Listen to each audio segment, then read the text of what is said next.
चलो भाई, आज का टॉपिक सबसे खतरनाक है पूरे मानव इतिहास में, इससे खतरनाक टॉपिक बनाएंगे, ठीक है। और ये टॉपिक ऐसा है कि कंसेप्चुअल पार्ट से हटके है, थोड़ा फैक्चुअल भी है, तो आप कम बोर होंगे और आपको आनंद भी आएगा।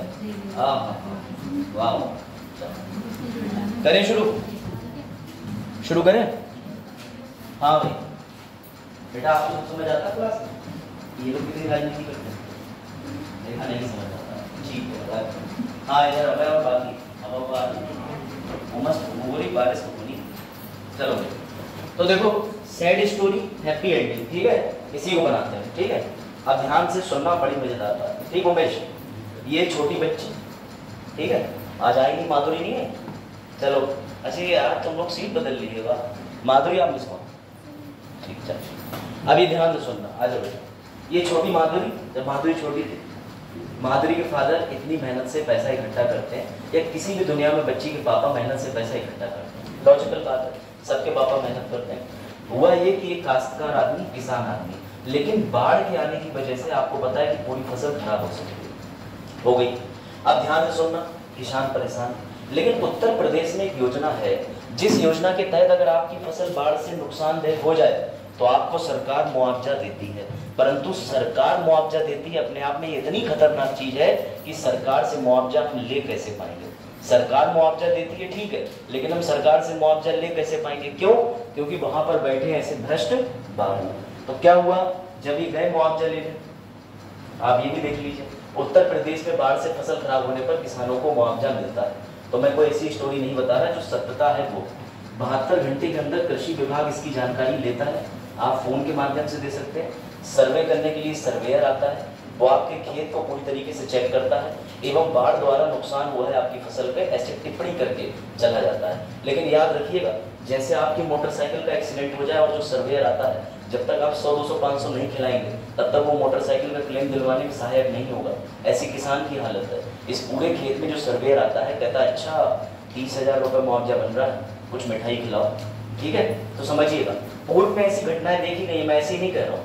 ये देखिए, एक बार ये पढ़िए, इसको पढ़िए, क्योंकि आज का टॉपिक है, उसमें आपसे मुझे पूछना है कि ऐसे करप्शन से निपटने के लिए आप क्या सहायक हो, आप क्या मदद कर सकते हैं। मार्च 2015 में ओलावृष्टि से गेहूं की फसल बर्बाद हो गई थी। मैं हरियाणा का आपको चित्र दिखा रहा हूँ। हरियाणा सरकार ने विशेष, ठीक है, गिरदावरी के आदेश दिए थे। इसके बाद हल्का पटवारी, विजय नंबर संजय, ये नाम है लोगों के, जमीन का मुआवजा ले लिया। यह मुआवजा राशि भी गेहूं की फसल के लिए थी, लेकिन नंबरदार और पटवारी से मिली भगत कर गन्ने की फसल के नाम पर आ जाए, ठीक है, गिरदावरी कराकर मुआवजा ले लिया। यानी इसका मतलब क्या है, ये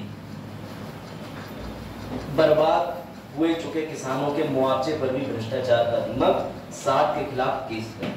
अब आपको आज के टॉपिक पढ़ने की वजह मिल गई। वो कैसे मिल गई कि हाँ सर, हमारा सोसाइटी है, समाज के अंदर भ्रष्टाचार होता है। अब एक एक करके आप अपने उत्तर दीजिए कि आप अगर पीसीएस अधिकारी बनते हैं या आप कोई भी अधिकारी बनते हैं, तो आप इस भ्रष्टाचार को कैसे दूर करेंगे, बताइए। एक एक करके आपसे पॉइंट में लेना चाहूंगा। मैंने एक स्टोरी सुनाई, जो बच्चे अभी आए हैं उनको मैं दोबारा बता दूं। बेटा ये देखो, आ जाओ। कोई भी किसान होता है, मेहनत से खेती करता है, बच्चों को पढ़ा लिखा सके, उसकी फसल बर्बाद हो गई, फसल पे मुआवजा है, लेकिन मुआवजा सरकारी बाबू देता है और सरकारी बाबू भ्रष्ट है। अब मेरा सवाल आपसे ये है कि ये मुआवजा लेने के लिए ऐसे भ्रष्टाचारी लोग जो हैं, वो मुआवजा किसान तक नहीं पहुंचने देते। आप बताइए, देश को भ्रष्टाचार से मुक्त करने के लिए क्या करना चाहिए? अपने अपने पॉइंट बताएं और सब बताएं। बैठ जाओ। ये देश में भ्रष्टाचार है, ये तो मान ही लिया ना, ये तो आप भी जानती हो, मैं भी जानता हूँ, ये भी जानती है, सब जानते हैं। ऐसा कोई है जो यहाँ मानता हो कि देश में भ्रष्टाचार नहीं है? कोई और? कोई भी ऐसा नहीं। तो मुझे आप उत्तर दीजिए। आपके सामने एक समस्या है, केस स्टडी है गवर्नेंस में, एक पूरी प्रॉब्लम है, जिसमें मैं ये उत्तर चाहता हूँ कि क्या प्रयास करे जा सकते हैं कि ऐसे भ्रष्टाचार को रोका जाए। बताइए, हाँ बताइए। तो सबसे पहले कॉमन पॉइंट तो आपका होना चाहिए, मैं खुद लिख दे रहा हूँ कि इस भ्रष्टाचार की क्या करनी चाहिए। और बताइए, मैंने शिकायत कर दी।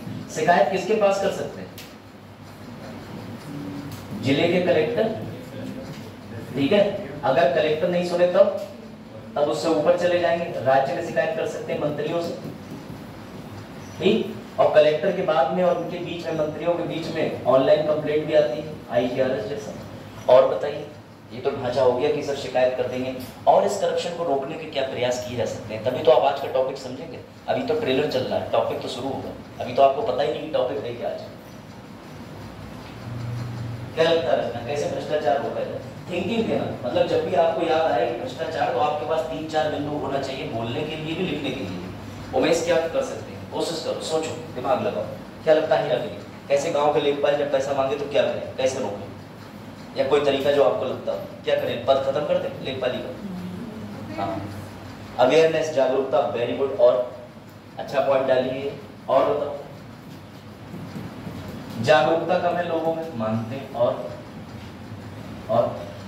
ये इससे मिला होता है, ये इससे मिला होता है, दोनों भ्रष्ट होते हैं। अब आ जाओ, चलो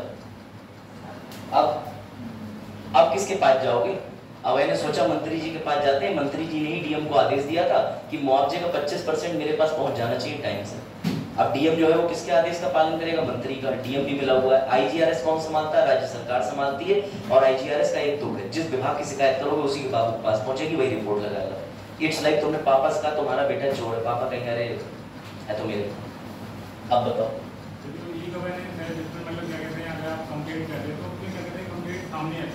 पारदर्शिता होती है, यानी मतलब एक ऐसा मॉडल होना चाहिए, साइड होनी चाहिए जिसमें तुम अपना खेत का या अपने कुछ भी एरिया का उसका फोटो वीडियो बना के उसमें साइड पे डाल सकते हो, जिससे क्या कहते हैं सरकार भी देखेगी, वो अच्छा बता रहे हो, टीम भेजेगी कि ऐसा ऐसा हुआ है कि नहीं। ठीक है, आपने अच्छा पॉइंट बताया कि सरकार को पारदर्शिता, ये सब आप ही के पॉइंट आ रहे हैं, ये वाला जरूर मेरा है, बाकी ये सब आपके पॉइंट है और अच्छे पॉइंट है, एकदम सुगम पॉइंट है, बढ़िया पॉइंट है कि सर पारदर्शिता को बढ़ाना चाहिए। ये जो सर्वेयर घोटाला करने जा रहा है, इसकी जगह इनका कहना है कि डिजिटल मंच बना दीजिए जिसपे इसका फैसला एक ऐसी टीम लेगी जो सर्वेयर से काफी ऊपर है। और कोई उदाहरण? अच्छा पॉइंट दिया। क्या लगता है? चलो स्टोरी ये है कि गाँव में किसान जो है उसकी फसल बाढ़ से खराब हो गई, अब उसका सर्वे करने आए, लेकिन जो सर्वे करने आए वे इतने भ्रष्ट थे कि वे खुद ही भ्रष्टाचार का कीमत निकले और पैसा लेते हैं। तो बताइए इस भ्रष्टाचार को कैसे दूर किया जा सकता? और सोचो। आइए पूजा, वेलकम। अब कैसी तबीयत आपकी अभी? क्योंकि दिक्कत है आपके पैर, अगर है समस्या तो इलाज प्रॉपर कर लीजिए, कोई ऐसी बात नहीं है। चल रहा है इलाज?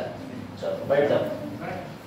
हाँ, जैसे अब किसी खेत में बाढ़ आई, मतलब किसी गाँव में बाढ़ आई, तो उसमें कलेक्टर को जाके सभा बना के उनके बीच में क्या कहते हैं जिनका खेत मतलब फसल लगा हुई है उनका नाम दर्ज करके, तो मतलब जब वो अगर कोई भी अधिकारी को आया था तो समाज के सामने अपने फायर नहीं डालेगा, तो जनता को भी दिखेंगे कि हाँ ये किया। ठीक है, यानी आपका पॉइंट जो पारदर्शिता के साथ ये है कि जवाबदेही तय करना, यानी मतलब ऑफिस में एक जाके समय में ना हो, वरना वो और लोगों को नहीं दिखा कि क्या चल रहा है, क्या चल रहा है, मतलब इसको पब्लिक कर देना चाहिए। और सोचो, करप्शन को रोकने के प्रयास आते जाओ। क्या वो पट्टी बदली है आपने? कोई बात नहीं बेटा, ठीक हो जाएगा एक बार। और कोई उत्तर किसी और का? आप भ्रष्टाचार, तुम लोग ऑफिसर बनने वाले हो, इंटरव्यू में पूछा जाएगा कि भ्रष्टाचार रोकने के भ्रष्टाचार निवारण तरीके बताइए, तो क्या कहो? वो कहेगा बात सन्नाटे से भ्रष्टाचार रुकेगा। कैसे रुकेगा भ्रष्टाचार? क्या लगता है? बताइए, सोचिए, है ना? जो लोग अभी आए मैं वापस रिपीट कर दे रहा हूँ, क्योंकि भैया ये किसान बड़ी मेहनत से फसल उगाता है, अपनी बिटिया को पढ़ाने के लिए फसल बाढ़ से पीड़ित हो जाती है, प्रभावित हो जाती है, इस वजह से किसान बेरोजगार, अब कुछ नहीं बचा। मुआवजा फसल पे उत्तर प्रदेश एवं अन्य राज्यों में मिलता है, मुआवजे के लिए सरकार के पास गया, बाबू ने धन मांगा, यानी जिसे भ्रष्टाचार कहते हैं, रिश्वत कहते हैं, और इस रिश्वत की वजह से देश तरक्की नहीं कर पा रहा है। तो मेरा आपसे सवाल ये है, बताइए भ्रष्टाचार कैसे रोका जाए? बहुत बढ़िया पॉइंट, गुड। सबसे बड़ा पॉइंट ये, शिक्षित होना चाहिए पहले तो समाज को। Good good good. और बताओ, अच्छा पॉइंट दिया। और सोचो, यही तो मेंस के क्वेश्चन बनते हैं, यही मेंस के उत्तर है। और इंटरव्यूअर आपसे पूछ रहा है जो 37 साल से खुद भ्रष्टाचार का पालन कर रहा है, देख रहा है, उसके लिए आपके जवाब में कुछ नई चीज तो होनी चाहिए सर।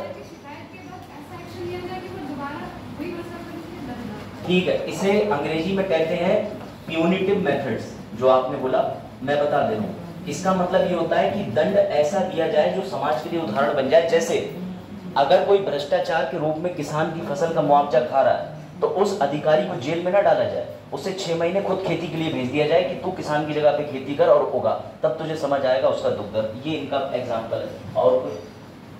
अगर आप बिल्कुल ऊपर का पॉइंट देखें तो कलेक्टर और राज्य मंत्री से भिन्न अगर मैं एक ऐसी स्वतंत्र संस्था का निर्माण कर दूं जो इस काम की देखरेख करे और मुआवजा दे, जिसका ना तो राज्य मंत्री से कोई लेना देना। जल्दी आ जाओ दोनों बच्चे, आ जाओ, थोड़ा आपका मिस, अरे खुश रहो, जाओ 10 मिनट ठीक है, इस बात को सोचा आपने? अगर ये और ये आपस में जुड़े हुए हैं और अगर मैं किसी एक स्वतंत्र निकाय का आविष्कार कर दूं, एक स्वतंत्र निकाय को संविधान में जगह दे दूं, एक स्वतंत्र निकाय को बना के तैयार कर दूं जो इनके काम को मॉनिटर करे, इनके काम की सजा दे, इनके काम की कार्रवाई करे, तो क्या लगता है तब संभव है थोड़ा भ्रष्टाचार नियंत्रण होगा? तब संभव है थोड़ा भ्रष्टाचार नियंत्रण होगा? बैठ जाओ, मैं फिर रिपीट कर देता हूँ, ये लास्ट टाइम, ठीक है? और तो कोई नहीं आ रहा? अस्मित, किसान बड़ी मेहनत से बच्चों को रट गया है, चिकन मत बताओ। किसान फसल उगाता है, बाढ़ में खराब हो जाती है, मुआवजा लेने जाता है, बाबू पैसा मांगता है, इट इज कॉल्ड भ्रष्टाचार। इस भ्रष्टाचार से निपटने के बैठ अपनी पिंडी, ये रहे इस भ्रष्टाचार से निपटने के ऑप्शन। और कोई इसमें उत्तर जोड़ना चाहेगा? सुनो बेटा, 2011 में अन्ना हजारे, हाँ चरण इधर, क्या चीज, कोई और पॉइंट? किस चीज की प्रक्रिया? बिल्कुल सही, ठीक है, तुरंत, गुड, बिल्कुल भैया, बता रहा हूँ ये जो पॉइंट आप बता रहे हो कि सर इसमें बहुत ज्यादा विलंब होगा, ये बात सरकार भी जानती थी बेटा, इसलिए सरकार ने इस बिंदुओं पर पहल करके एक नए निकाय का गठन किया जो स्वतंत्र होगी, क्योंकि इसमें सबसे बड़ी बात यह है मुआवजा किसान को इस सीजन में नहीं मिला तो वो अगले सीजन में फसल बोई गई, ये अंडरस्टूड है। तो बेटा आज का टॉपिक लिखो जिसके लिए अन्ना हजारे ने रोड पे हड़ताल कर दी, जिसके लिए 1966 में भारत के वित्त मंत्री ने पूरी जान लगा दी, जिसके लिए एलएम सिंघनी ने मांग करी, जो सबसे पहले विश्व में स्वीडन में आया, जिसको लोगों का दोस्त कहा जाता है, जो करप्शन रोकने वाला है, जो मंत्री और कलेक्टर से नहीं मिला हुआ होता है। आज का टॉपिक है लोकपाल एवं लोका आयोग। अब आया समझ में? तो बेटा ये करप्शन है ना, आंखें और मुंह बंद अधिकारी का काम शुरू। चलिए, तो आज का टॉपिक है लोकपाल एंड लोक आयोग।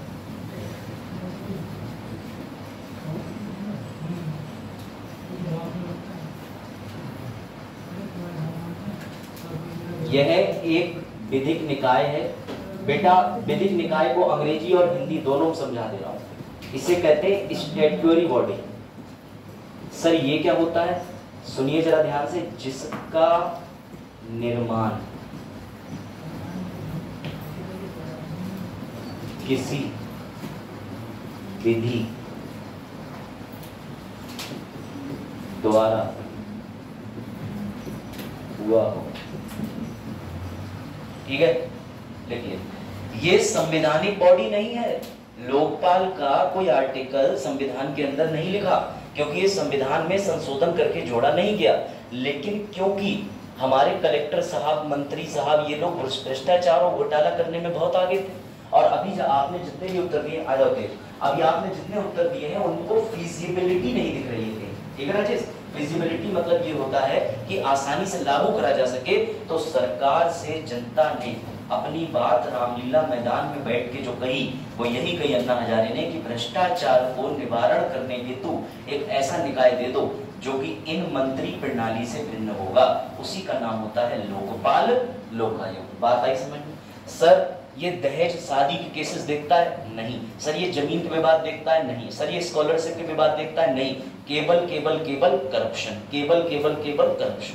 कोई दिक्कत? सिर्फ और सिर्फ भ्रष्टाचार, सिर्फ और सिर्फ भ्रष्टाचार। बेटा याद रखना, जो नाम छोटा है वो केंद्र का है, यानी पूरे भारत का एक लोकपाल होगा, लेकिन लोकायुक्त हर राज्य में होगा, प्रत्येक राज्य में होगा, प्रत्येक राज्य में होगा। आपके उत्तर प्रदेश में लोकायुक्त है, लेकिन पूरे भारत को देखने वाला लोकपाल है। तो लोकपाल सेंट्रल बॉडी है, लोकायुक्त राज्य बॉडी है। उत्तर प्रदेश में लोकायुक्त है लखनऊ के अंदर, मध्य प्रदेश में लोकायुक्त है, आप चले जाएंगे भोपाल के अंदर, बिहार में पटना के अंदर, गोवा में जरूरत ही नहीं।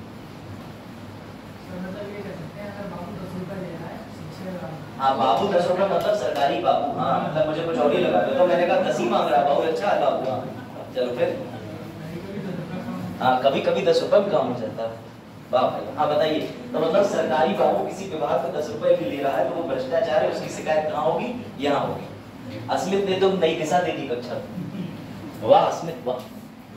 तो बेटा ये चीजें समझ में आई।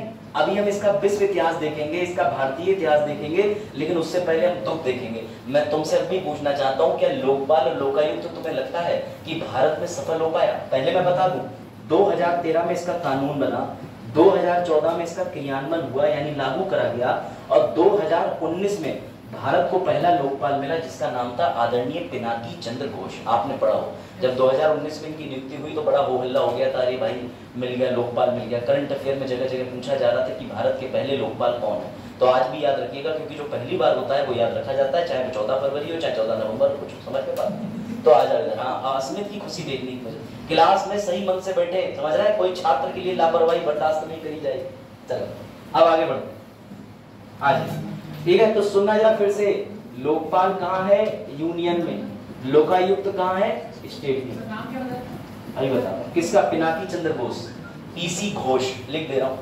भारत के पहले लोकपाल थे पीसी घोष, पीसी घोष साहब। सर ये कौन थे?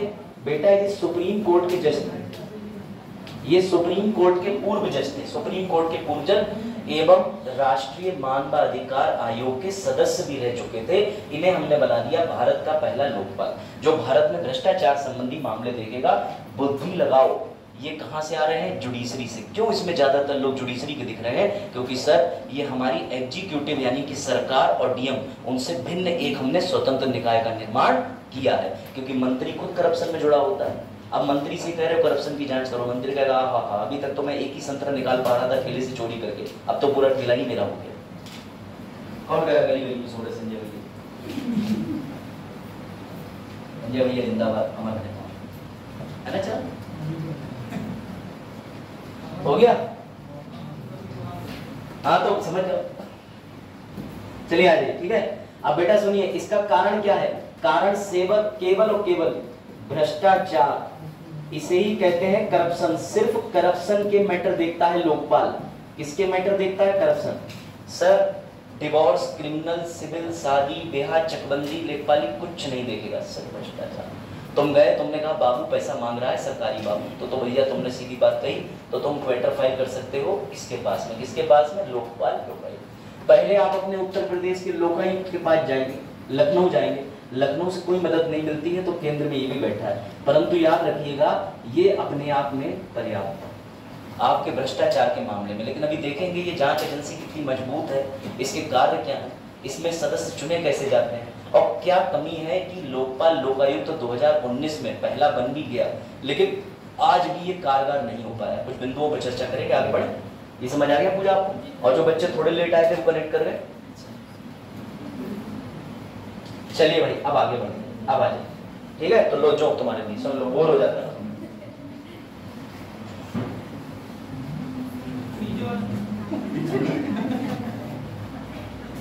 ठीक है, तो जो बच्चे क्लास में सो रहे हैं उनके लिए भैया सुन रही है ना, तो वो कह रहा पहले कान पे हाथ तो हटा ले तभी तो सुने। चलो भैया जनहित में जोक जाए, आ जाओ। तो मांग क्यों, ये मैंने आपको बता दिया। अब सुनिए इन बिंदुओं पे चर्चा करें।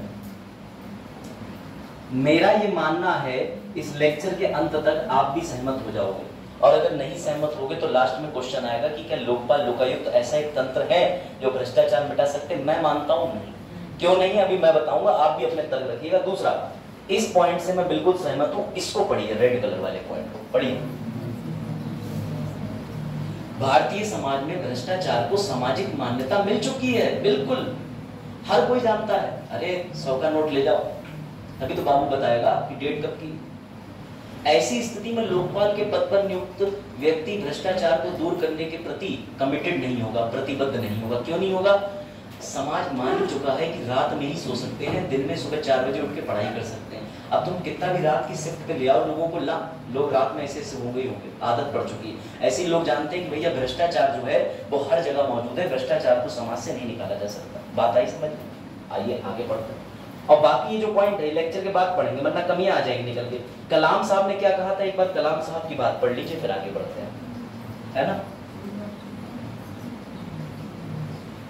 जानते वो नैतिकता पे क्यों बल देते थे कलाम साहब? वो कहते थे अगर तुम मॉरली फिट हो जाओ तो समाज में लोकपाल जैसी संस्थाओं की आवश्यकता ही नहीं। अगर हर व्यक्ति सोच ले कि मैं भ्रष्टाचार करना ही नहीं चाहता तो भ्रष्टाचार निवारक एजेंसियों की आवश्यकता पड़ेगी नहीं। लेकिन खैर जैसे कलाम साहब चले गए वैसे लोगों के मन से थॉट भी चला गया, क्योंकि भ्रष्टाचार था, है और वाह, ये ऑफिसर है हमारे देश के, कह रहे रहेगा, हंस गए।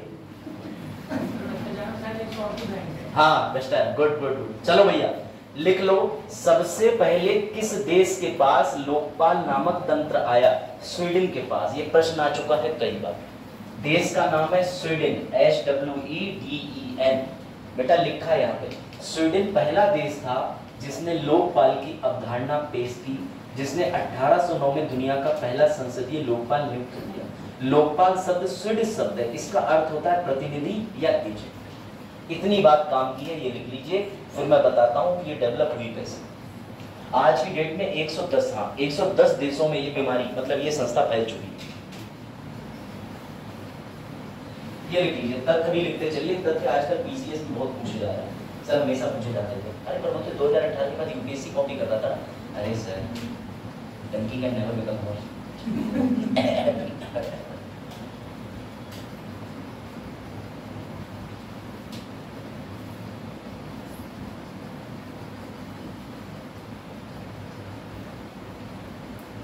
आज जनसंख्या कम है, SSC यहाँ की।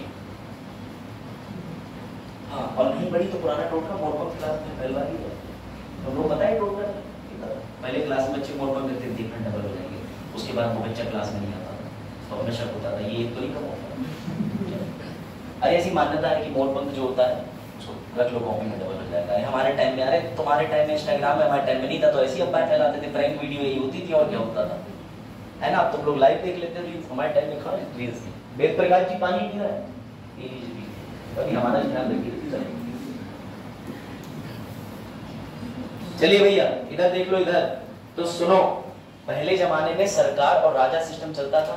राजा तो छोड़ी दो, जिन देशों के पास सरकार आ गई, सरकार पैसा इकट्ठा करने लगी, और पैसा इकट्ठा करके सरकार जो है सिर्फ अपने निजी यानी स्वयं के लिए काम करने लगी। लोग बोले हमें भी बताओ, हमें भी पैसे का हिसाब दो, तो सरकार बोली ना हम नहीं देंगे। तो बेटा जन्म हुआ लोकपाल का। सीधी बात है, लोकपाल मतलब सरकार से जवाब मांगना कि तुमने हमें देने वाली सुविधाओं का क्या प्रयोग कर लिया, बस, इसके अलावा कुछ। बड़े आगे समझ गए आप, देख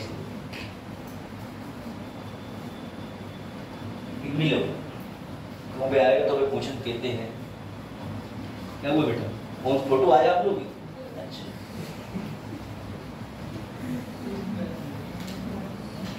बड़े आगे। चलो भाई अब देखो लोकपाल लोकायुक्त को अलग नजरिए से देखो भैया। ये रहे तुम लोग, सर इतने बुजुर्ग नहीं है, हाँ मतलब जनता। और जनता किसे वोट देते हैं? नेताजी को। हो गए नेताजी चयनित, ध्यान से समझना, बड़ा मजा आएगा। लेकिन तुमने एक पाप कर दिया। सर कौन सा पाप कर दिया? तुम 142 करोड़ लोगों ने मिलके 5 साल के लिए इनको बना दिया चैंपियन। अब ये जो सोचेंगे, इनका सोचना भी तुम्हारा बुद्धि का काम होगा, जो ये करेंगे। क्यों सर? क्योंकि हमने इन्हें 5 साल की मोहर लगा दी कि आज के बाद आप जो भी करेंगे आप पूर्णतः स्वतंत्र हैं। पर इस 5 साल के अंदर जो भी भ्रष्टाचार होगा बेटा, उसके लिए तुम भी इनसे जवाबदेही नहीं मांग सकते। क्यों नहीं मांग सकते? तुम ही से तो आज्ञा प्राप्त करके गए। अब तो ये सीधे कहेंगे चुना किसने? तुमने। 5 साल तुम कुछ नहीं बिगाड़ सकते। विपक्ष भी इतने से पे सिमट के रह गया है। विपक्ष कुछ भी कर ले, सत्ताधारी सरकार के विरुद्ध तो कुछ भी कर नहीं सकता। अब समझना मजे की बात। तो सर अब क्या करना चाहिए? तो बेटा फिर जन्म हुआ सरकार और करप्शन के बीच में मेल एडमिनिस्ट्रेशन का। इसे लिख लो, कुशासन 3 तरीके का होता है, मेल एडमिनिस्ट्रेशन 3 तरीके का होता है, लिख लो। करप्शन की परिभाषा बता रहा हूं जो दुनिया में कहीं नहीं है, लिख लो। भेदभाव करना, लापरवाही करना, विलंब करना। सर हमारी स्कॉलरशिप नहीं आई, अरे देख लो इस बार तो जनरल वालों के कहा है प्रखंड खत्म हो गया, भेदभाव। सर हमारी स्कॉलरशिप अब भी नहीं आई, अरे हो जाएगी ना, और काम भी तो है विभाग में। सर हमारी स्कॉलरशिप अब भी नहीं आई, 5 ही साल तो हुए हैं, 6-6 साल में आ रही लोगों को, तो विलंब। कल सर उसके बाद हमने गांधी जी दिखाया, सर अगले दिन स्कॉलरशिप आ गई। भ्रष्टाचार से रोकने वाला पहला व्यक्ति जरूरी कोई मोहल्ले में खड़ा हुआ ऐसा व्यक्ति रहा होगा। लाइन बहुत लंबी है, आओ उधर से देखते हैं कुछ करते। हाँ हाँ हाँ आ जाओ बेटा, चलिए कोई दिक्कत नहीं। बेटा लिखो करप्शन का मतलब मैल एडमिनिस्ट्रेशन, और इसी मैल एडमिनिस्ट्रेशन को दूर करने के लिए लोकपाल लोकायुक्त बनाया गया। अंग्रेजी शब्दावली है, आ जाएगी पीसीएस के पेपर में कि मैल एडमिनिस्ट्रेशन को बताइए। अब सोचिए 3 शब्दों पे आपको मेंस का उत्तर लिखना है, इसके लिए आप तैयार रहिए। ऐसा ही है यूपी पीसीएस, यूपीएससी छोड़ दो, कम से कम वो कुछ चीजों को जोड़ तोड़ के उत्तर तो बनवा लेता है, लेकिन पीसीएस गंदा फैक्ट पूछता है कि कुशासन का वर्णन कीजिए। किस राज्य में किस सरकार की नीति के तहत कुशासन दूर किया गया? कुशासन को दूर करने के लिए लाया गया भारत में लोकपाल बिल के संदर्भ में चर्चा कीजिए। अब तुम चर्चा क्या कर रहे हो? तुमने पड़ोस के लड़के इसका कापी बंद कर बात करी, प्रश्न कह रहा चर्चा करो, फिर फेल हो जाओगे, क्योंकि वो चर्चा की बात नहीं कर रहा, वो कह रहा है कापी में लिखो। चलो समझ आया? इतना बड़े आगे चलिए भैया, अब आ जाते हैं फाइनली। तो धीरे धीरे करके ये जो प्रोसेस है ये नॉर्वे और न्यूजीलैंड में पहुंच गया। अभी हमने स्वीडन पढ़ा था 1809, स्वीडन के बाद 2 देशों के नाम और लिख लीजिए, नॉर्वे और न्यूजीलैंड 20वीं शताब्दी। उसके बाद ये ब्रिटेन पहुंच गया 1967। लिखिए, लिखते चलिए इसका विकास कैसे हुआ। पहले स्वीडन 1809, दूसरी बार नॉर्वे न्यूजीलैंड 20वीं शताब्दी, और उसके बाद 20वीं शताब्दी में ही ब्रिटेन 1967। और जब ब्रिटेन में पहुंचा तो जो देश ब्रिटेन के गुलाम रहे थे उन्हें लगा जब ब्रिटेन इसको फॉलो कर रहा है, इसको उठा रहा है, तो जरूरी ये कोई बढ़िया चीज होगी। ऐसा होता है, अगर हम किसी व्यक्ति के सताए हुए हैं और वो व्यक्ति आज एक पद पर है तो हमें लगेगा यार इसके जैसी रणनीतियों का पालन करो, हम भी पद तक पहुंच जाएंगे। तो ब्रिटेन तो तुम्हें कितने साल सताया है तुम अच्छे से जानते हो। 1600 में कंपनी है, उससे पहले 1498 में डिगामा आया, सब डगमगा के चला गया। तो उसके बाद में 1947 तक जो कष्ट सहे, तो हम मानते थे कि ब्रिटेन जो भी करेगा अच्छा ही करेगा। तो बेटा कौन सी कॉलोनी थी? सिंगापुर। याद आ रहा है किसी को? सर सिंगापुर थी, और कौन थी? मलेशिया। बेटा इन देशों ने भी इसका पालन किया, इसको लागू कर। लेकिन धीरे धीरे लोकपाल लोकायुक्त का विकास हुआ। सबसे पहले स्वीडन में आया 1809 के अंदर, उसके बाद नॉर्वे में आया, न्यूजीलैंड में आया, फिर ब्रिटेन में आया। सर भारत में ये कब आया? अभी देखो मजा आएगा। भारत में 8 बार प्रयास करेगा, 8 बार, 1 2 3 4 5 6 7, 8वीं बार में जाकर के वो तो अन्ना हजारे का भला हो जो वो मैदान में बैठ गए, रोटी कपड़ा मकान छोड़ दिए। अगर वो उस मैदान में आग मरण अनशन पे नहीं बैठते तो भारत में कभी लोकपाल बिल आता ही नहीं। पर सर आने के बाद भी क्या हो गया? कुछ नहीं, कुछ नहीं, यही तो सीन है। अभी देखते हैं क्या हुआ। हाँ बस ये कह रहे हैं रोजगार मिल गया, ये बात तो सही। रिटायर्ड जजों को 70 साल या फिर भैया 31 साल की आयु तक। ये लिख लिया, धीरे धीरे इसका विकास लिख लिया। ये विश्व के विकास की बात हो गई, है भारत की ओर बढ़ जाए। चलो भैया लियो, लिखो भारत की ओर। तो सुनो, इंडिया में 1960 में विधि मंत्री थे AK सिंह। उन्होंने पहली बार इसकी मांग करी थी। ये प्योर आपके लिए फैक्ट मैं लिखवा रहा हूं, लिखते चलिएगा, मैं सर्कल करता चल रहा हूं। सबसे पहली बार भारत में मांग विधि मंत्री AK सिंह ने करी थी, और इस शब्द को भारत में प्रचलित करा था LM सिंघवी साहब ने। ये सब PCS के क्वेश्चन, सब PCS के क्वेश्चन लिखते चलो, सब PCS के क्वेश्चन है। सर क्वेश्चन PCS के आपको नहीं लगता पुराने हो गए, बेकार हो गए? जरा एक बार 1 दिवसीय परीक्षा उठा के देखो, पैट तुम में से सब भरेंगे, पैट परीक्षा में ऐसे शब्द में क्वेश्चन आएंगे, तब देखो। क्वेश्चन कभी बेकार नहीं होता, बदल देंगे, उल्टा कर देंगे। LM सिंघवी साहब ने निम्न में से कौन सा शब्दावली दी? नीचे लिख देंगे लोकपाल लोकायुक्त भर्तायुक्त बैगन का भरता। भाई प्रश्न तो कैसे भी बनाया जा सकता है, बुद्धि लगाओ।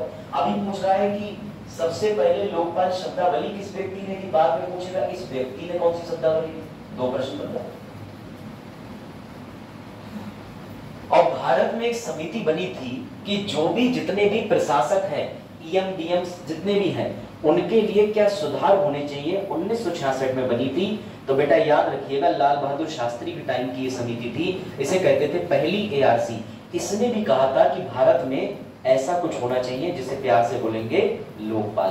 तो भारत में सुनिए, 1960 में पहली मांग विधि मंत्री AK सिंह द्वारा, शब्द प्रचलित करने का श्रेय LM सिंघवी को जाता है। और इसकी मांग किसने करी थी? प्रथम ARC यानी एडमिनिस्ट्रेटिव रिफॉर्म, इसे लिख ले रहा हूं, प्रशासनिक सुधार समिति। ठीक है, इसने सब सर्वप्रथम जो है वो डिमांड करी थी कि लोकपाल। क्यों करी थी? क्योंकि इसने प्रशासनिक यानी जितने डीएम साहब हैं, जितने ऑफिसर हैं, सबके ऊपर अच्छे से रिसर्च करी और उस शोध में पाया कि हाँ करप्ट तो होते हैं और इन्हें करप्शन में कौन पीछे से बैकिंग देता है, तो इनका करप्शन में सहयोग करते हैं मंत्री। तो मंत्री और डीएम को रोकने के लिए इस समिति की सिफारिश आई थी कि एक पद भारत में होना चाहिए जो पूर्णतः इनसे स्वतंत्र हो, जिसका नाम होगा लोकपाल एंड लोकायुक्त। बात आई दोनों बच्चों को समझ में? आपको आ रही समझ में? सब तो आती है बता। हाँ भाई हीरा गली समझ आ रहा सब? गुड, तो समझे लिखो तेजी लिखो। हाँ ये तो पुरानी और अच्छी वेंकटराज जी खनाई दीजिए, पीछे एडिट करके पहाड़ लगा दीजिए। आज क्लास हिमालय में भारी बर्फबारी की कारण। आइए इधर देखिए। चलिए भाई ये 3 चीजें समझ आ गई। 1 2 3 एमसीक्यू बन गए। आओ और एमसीक्यू बनाए। सुनो भैया 1968 का 8 पकड़ लेना, 1968 का 8 पकड़ लेना, ये ध्यान रखना, ठीक है? ठीक है ये, क्योंकि बेटा 1968 में बिल पास होने का सिलसिला चला, परंतु 8वें प्रयास में हम सफल हुए। अंतिम प्रयास 8वां प्रयास था, 7 बार फेल, 3 सरकारें लग गई, कम से कम कुछ भी नहीं तो 1960 से लेके 2013 आ गया। इतना लंबा समय हो गया और ये जो लोकपाल बिल है वो पास ही नहीं हो पाया। सोचिए इंदिरा गांधी जी के समय पर इस बिल की चर्चा करी गई थी 1968 में, जब 4थी लोकसभा थी और वर्तमान में 18वीं चल रही। इससे पहले 17वीं थी और 17वीं से पहले 16वीं लोकसभा में ये आया है, 16वीं लोकसभा। और चर्चा कब हुई थी इसकी, तो लगा दीजिए अंदाजा 4थी लोकसभा में इसकी चर्चा हुई थी। देश बनने के बाद में 1951 में जब पहली लोकसभा बैठी, फिर उसके बाद 5 साल बाद दूसरी, फिर तीसरी, फिर चौथी, ऐसे क्रम चल रहा है। तो सर ये लोकसभा की अवधि क्यों बढ़ती जा रही है? क्योंकि लोकसभा का कार्यकाल 5 वर्ष का होता है।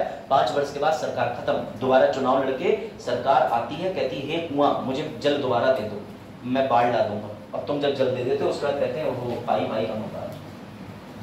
समझो इरेशनैलिटी देश का हाल समझ आ रहा है? क्योंकि मैंने पुराने जितने प्रश्न का अध्ययन करा उसमें जो जो काम की चीज मिली, अब तुम प्रीवियस ईयर लगा वो सब बनेंगे। तुमको उस टीचर अच्छा पढ़ाता अच्छा थोड़ी लगा ठीक खिलाया, यही सब थे। हाँ एसएससी आ जाओ, यहाँ आ जाओ, देख कर आ जाओ। हाँ हंस रहे हो, चलो कर जाओ। मतलब क्लास चाहिए यूपीएससी फुकसट बाहर शर्ट होता सर सही से बोल दीजिए, बिस्कुट नहीं होता, जैसे बिस्कुट नहीं होता है बिस्किट होता है ना। इस बात पे घर वाले बहुत टोकते थे जब छोटे थे, फिर जब हम बड़े हो गए तो घर वाले ही बिस्कुट कहने लगे, क्योंकि घर वाले समझे ये इतने साल में नहीं बदल पाए, इसका मतलब नहीं गलत। और मैंने एक शब्द और अपने घर में ठीक कराया, बेंडू नहीं बिंडू होता है, बिंडू बिंडू। गांव में आराम से लोग कहते जब भी मेरे मामा आते थे बेंडू तीर गिलास रखो, मैंने बेंडू सही तीर ना रखो ना गिलास रखो, पिंडी सा गिलास कैप नहीं है बिंडू। तो मामा कहते थे देखा औलाद देखी पत्नी तुमने बहन, पढ़ने के बाद नहीं घर से निकाला। ये दुख तुम्हारे यहाँ भी तो कौन पेंट टप टप कर रहा है, ज्यादा मत सोचो मामा के बारे में, इधर आ जाओ। हाँ वो है ऐसे, आ जाओ। चलो भैया ये हो गया कौन से प्रयास में, 8वीं बार अंतिम प्रयास किया गया और इस अंतिम प्रयास में मुबारक को लोकपाल बिल आ गया। नहीं आया अभी ठीक से सुनो, ये लो ये पकड़ो, 8वीं बार में सफलता वर्ष 2013 आ गया। अब तुम्हें लग रहा होगा कि लोकपाल बिल बड़े आराम से बन गया, नहीं बनता लोकपाल बिल। समझना क्या दिक्कत आ रही थी, इसीलिए नहीं बन रहा था, ये जिंदा था, ये सीबीसी नहीं भैया, केंद्रीय सतह सेंट्रल विजिलेंस कमीशन। अच्छा और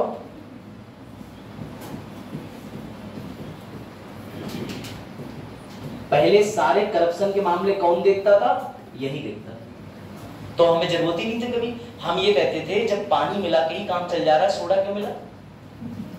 बात समझिए, मैं कोल्ड ड्रिंक की बात कर रहा हूँ, ठीक है।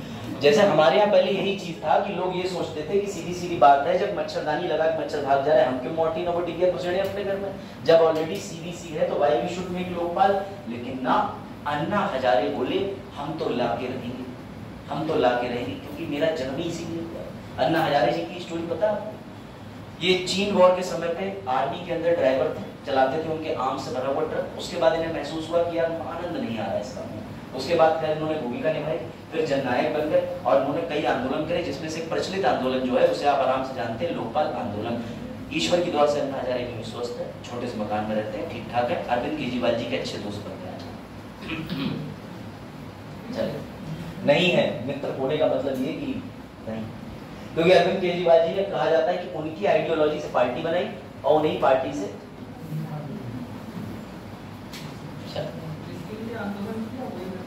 हाँ बिल्कुल बेटा, यानी आप समझ सकते हैं, इसे कोरिलेट कर सकते हैं कि जहां आपने रिश्ता फिक्स करा, बाद में दहेज की वजह से रिश्ता टूट गया। तो समझिए बात को, पहले भ्रष्टाचार सीबीआई और सेंट्रल विजिलेंस अधिकारी पर निर्भर था, और पता है क्या, ये हम बिल्कुल जानते हैं कि ये सरकार के पूर्ण तरीके से नियुक्त करी हुई एजेंसी है। सीबीसी पर और सीबीआई पर पूरा नियंत्रण केंद्रीय एजेंसी का है। इस वजह से हमारे पास ये दोनों चाहते नहीं थे कि लोकपाल आए। और दूसरा अन्ना हजारे आंदोलन, जिसे पता है कौन सा आंदोलन कहेंगे, सिविल सोसाइटी मूवमेंट या सिविल सोसाइटी रिफॉर्म कहेंगे। क्यों? क्योंकि सर अन्ना हजारे ने कॉमन सोसाइटी के हितों को जोड़ा, और जोड़ने के बाद में क्या कर दिया सर, उन्होंने आकर के नागरिक समाज आंदोलन कर दिया, जो हम लोगों ने कल पढ़ा। वो दबाव समूह नहीं थे, क्योंकि उनके मांग जो थे वो निजी स्वार्थ के लिए नहीं थे, जनता के बड़े हित के लिए थे, इसलिए उन्हें सिविल सोसाइटी बोली। बात आई इसमें, कनेक्शन देख रहे अभी और हाँ दो हाँ पूछो।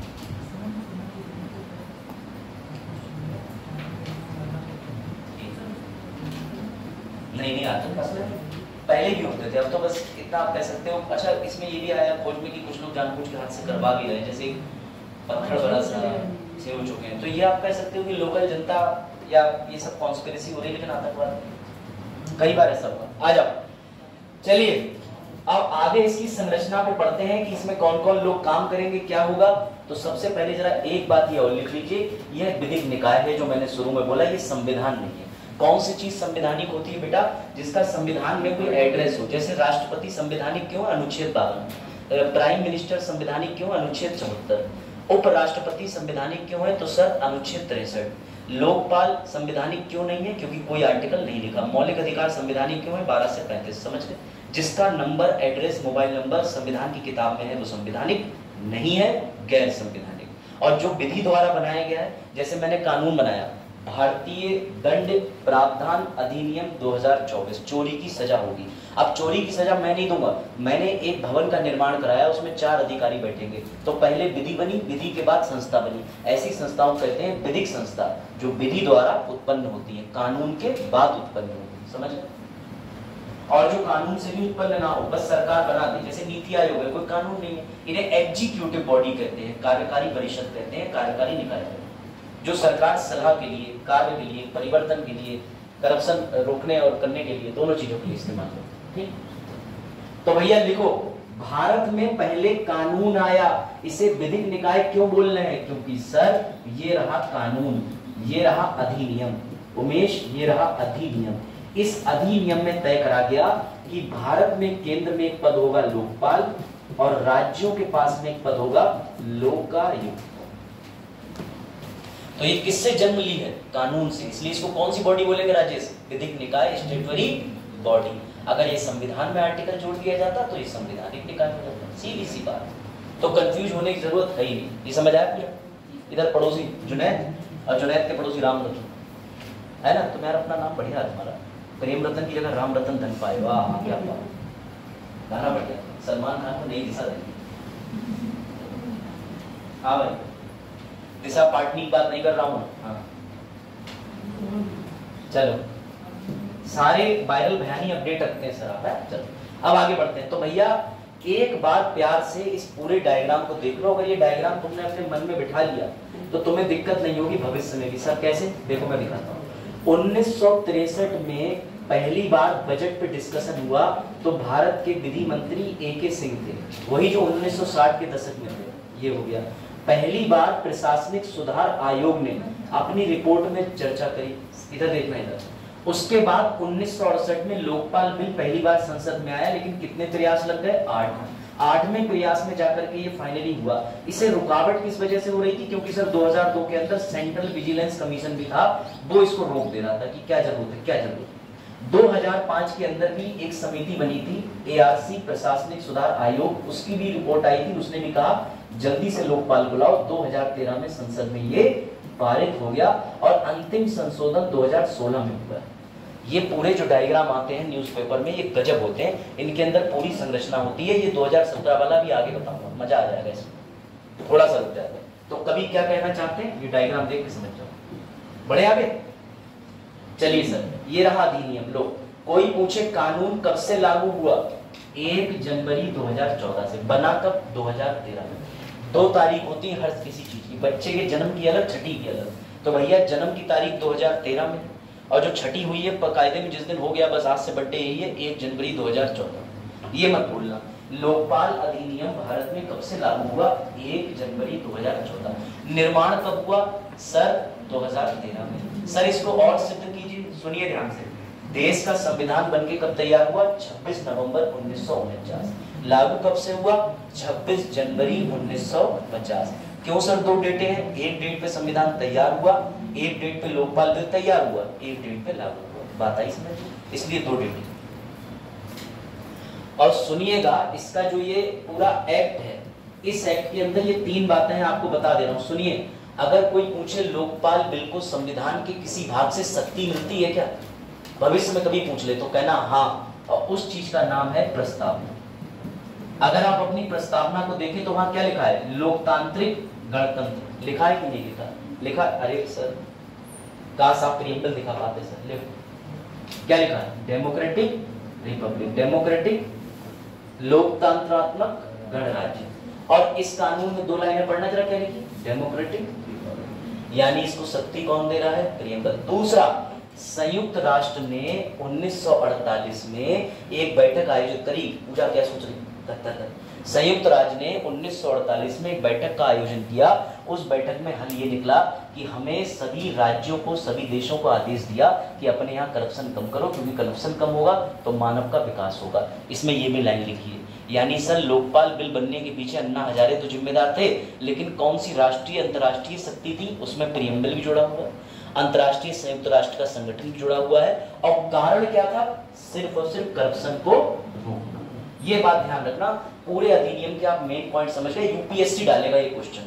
सर कैसे डालेगा? लो सॉल्व करो, लो सॉल्व करो यूपीएससी क्वेश्चन। लोकपाल बिल लाया गया एवं शक्तियां प्राप्त करता। पहला, प्रस्तावना, यूएन रेजोल्यूशन, ठीक है। और इसके अलावा ध्यान से समझना, आर्टिकल 51 एंड आर्टिकल 253। देखते कितने लोग फंसेंगे। अब तुम फंसे, अब आएगा मजा। सही तो आपने बोला ही सर। प्रस्तावना, संयुक्त राष्ट्र का रेजोल्यूशन, लोकपाल अधिनियम 2013 से, एवं प्रस्तावना, मौलिक अधिकार, फंडामेंटल राइट्स, फंडामेंटल राइट्स, एवं संयुक्त राष्ट्र के अधिकार। बताओ अब फंसे। ले आ गया यूपीएससी क्वेश्चन। सर एक विकल्प और दे दो, कितना ही का। अब फंसे तो हाँ, कितने लोग कह रहे हैं ऑप्शन बी और कितने लोग कह रहे हैं ए? हाँ हाँ बेटा, अगर तुमने मास्टर को ठीक से सुन लिया होता तो तुम्हारा जीवन सार्थक हो जाता। कोई भी कॉन्स्टिट्यूशन के अंदर आर्टिकल है ही नहीं जो लोकपाल को जोड़ रहा हो, बता रहा हो, संवैधानिक निकाय बना रहा हो। बात ही खत्म हो गया, एलिमिनेट कर देंगे। सर फंडामेंटल राइट की तो बात ही नहीं हो रही, ये भी किससे? संविधान से। तो क्या आएगा? ये आएगा लोकपाल अधिनियम। ये हो गया, ये हो गया, ये 3 चीजें। यूपीएससी शब्द पे खेलता है। मैं फिर कह रहा हूँ, सीधे यूपीएससी इस तरीके से घुमा देगा। सामने पड़ा हुआ था, कंफ्यूज हुए नहीं। ये 2 आर्टिकल मैंने जानबूझ के डाले, पता है क्यों? ये आर्टिकल कहते हैं कि अंतर्राष्ट्रीय समझौते को भारत में लागू करना। तो तुम कंफ्यूज हो सकते थे कि संयुक्त राष्ट्र एक अंतर्राष्ट्रीय समझौता है, उसे भारत में लागू करें, लेकिन ऐसा कुछ नहीं लिखा। इसे कहते हैं क्वेश्चन फ्रेमिंग यूपीएससी का। बात आई समझ? चलो अभी और खेलते हैं, और मजा आएगा। हाँ हाँ, इस पे चर्चा अभी कर रहे हैं। जस्ट रुक जाइए, अभी इस पे चर्चा कर रहे हैं, ठीक है बेटा। किसी भी अंतर्राष्ट्रीय समझौते को सफल बनाने के लिए 253 और 51 हो सकते हैं, लेकिन इसमें लोकपाल का जिक्र नहीं है, ये ध्यान। ठीक है, लो भारत में कुछ बहुचर्चित स्कैम पढ़ो। पहला स्कैम हाउसिंग लोन स्कैम, बताता चलूं। एक कंपनी आई, उसने कहा हम मकान बांट रहे हैं, मकान बांट रहे हैं, मकान बांट रहे हैं। आज भी ऐसे स्कैम होते हैं। तो सौम्या भाग की ले, बोली कितने में, बोले 25,000 जमा करें, 20 साल में 2 करोड़ रुपए जमा करें और पाएं जगमगाता फ्लैट, आज ही अपने नए जीवन की शुरुआत करें। तो ये बोली वाह 25,000 में तो यूपीएससी की तैयारी नहीं होती, फ्लैट मिल रहा है, 25,000 लगा दिया। उसके बाद एक दिन ने अक्षय कुमार दिखा, बोली अरे कहाँ घूम रहे हो, बोले 25 दिन में पैसा डबल, गायब। यानी वो जो कंपनी है वो भाग गई पैसा लेके। इसे कहते हैं हाउसिंग स्कैम, बहुत बड़ा घोटाला था। केरला सोलर पैनल, केवाईसी लाओ, लिंक कराओ, अंगूठा लगाओ, सौर ऊर्जा आ जाएगी, 500 रुपए दो, लोगों ने दिए, गायब। आज तक कंपनी पकड़ में नहीं है। सबसे प्रचलित स्कैम बताऊं, अगर आपकी बुद्धि काम करती हो, 249 में मल्टीमीडिया मोबाइल फोन जो फ्रीडम के नाम से आया था भारत में। कभी किसी ने देखा अखबार में इतना बड़ा चिट्ठा था, वो लोग 249 रुपए मांग रहे थे मात्र, और आप उन्हें कुरियर के जरिए 249 रुपए भेज दो मनी ऑर्डर के जरिए, और बाद में ये जो मोबाइल बन जाएगा, तब वो आपको मोबाइल भेज देंगे। 250 रुपए में मोबाइल, जिसके अंदर डिस्प्ले हम लगाएंगे, पुराने मोबाइलों से निकाल के स्पीकर लगाएंगे। सुना था ये स्कैम, इतना बड़ा स्कैम था, बहुत बड़ा स्कैम था। 250 रुपए कई लोगों ने भेजे थे, हमारे घर से भी गए थे, लालची। ठीक है, चलो। उसके बाद कैश फॉर गुड आज भी चल रहा है, पैसा फेंको और भैया मतदान तय करो। कर्नाटका पॉलिटिकल क्राइसिस छोड़ो, महाराष्ट्र केरला गोल्ड स्मगलिंग, ये केरला गोल्ड स्मगलिंग जो है ये बहुत बढ़िया है। आप केजीएफ मूवी देखते हैं, केजीएफ देखिए, थोड़ा इससे प्रेरित है वो मूवी, लेकिन ये 2020 का स्कैम है, वो दिखाता है इंदिरा गांधी के समय का स्कैम। उस मूवी से इसके तार जुड़े हुए हैं, इसके बारे में पढ़िएगा जाके। मध्य प्रदेश व्यापक घोटाला, और सबसे हाल ही में जो देखने को मिला दिल्ली लिकर स्कैम। 21 मार्च को केजरीवाल जी की जो गिरफ्तारी हुई, उसके लिए 100 करोड़ की रिश्वत शराब के मामले में जिम्मेदार है। हुआ ये कि अरविंद केजरीवाल ने जो शराब नीति है वो राज्य में लागू करी, केंद्र शासित प्रदेश दिल्ली के अंदर। लागू करने के लिए बोले कि सारे शराब भट्टियों के ठेके देंगे, लेकिन ठेके नॉर्थ में नहीं दिए गए, साउथ की एक पर्टिकुलर एजेंसी के पास में संपर्क साधा गया, 100 करोड़ की रिश्वत लेकर ठेके से घुसे दिए गए। इस बात की जांच करी जांच एजेंसी ईडी और सीबीआई ने। ये तभी एक्टिव होती है जब करप्शन का मामला होगा या prevention of money laundering act आएगा। जैसे ही इन्हें खबर मिली, 21 मार्च को केजरीवाल जी को गिरफ्तार कर लिया गया, लेकिन कुछ कारण इसमें राजनीतिक थे कि नमे समन पे पहुंचे, 9 समन बाद क्यों उठाया गया, जांच तो 2 वर्ष पूर्व चल रही थी, चुनाव से 1 माह पहले क्यों उठाया गया, ये सारी चीजों के संदिग्धता के चलते केजरीवाल के साथ ये हो गया कि जैसे ही उनको छोड़ा गया एक जमानत पे, तुरंत सीबीआई पहुंच गई, बोली अब हमारे हवाले बदन साथी। बहुत अच्छा केस, ये करंट अफेयर में डिस्कस करा था मैंने। अब आगे बढ़ते हैं। तो भैया एक बार फिर से, ताकि तुम भूल ना जाना, लोकपाल केंद्र में एक होगा, लोकायुक्त प्रत्येक राज्य में होंगे। कोई दिक्कत? कोई दिक्कत? लोकायुक्त उत्तर प्रदेश में होगा कि लोकपाल होगा? अरे बताओ भैया, गोवा में लोकायुक्त होगा कि लोकपाल? अरे हंसे नहीं लोग, बताओ भैया, यूएसए में लोकायुक्त होगा कि लोकपाल?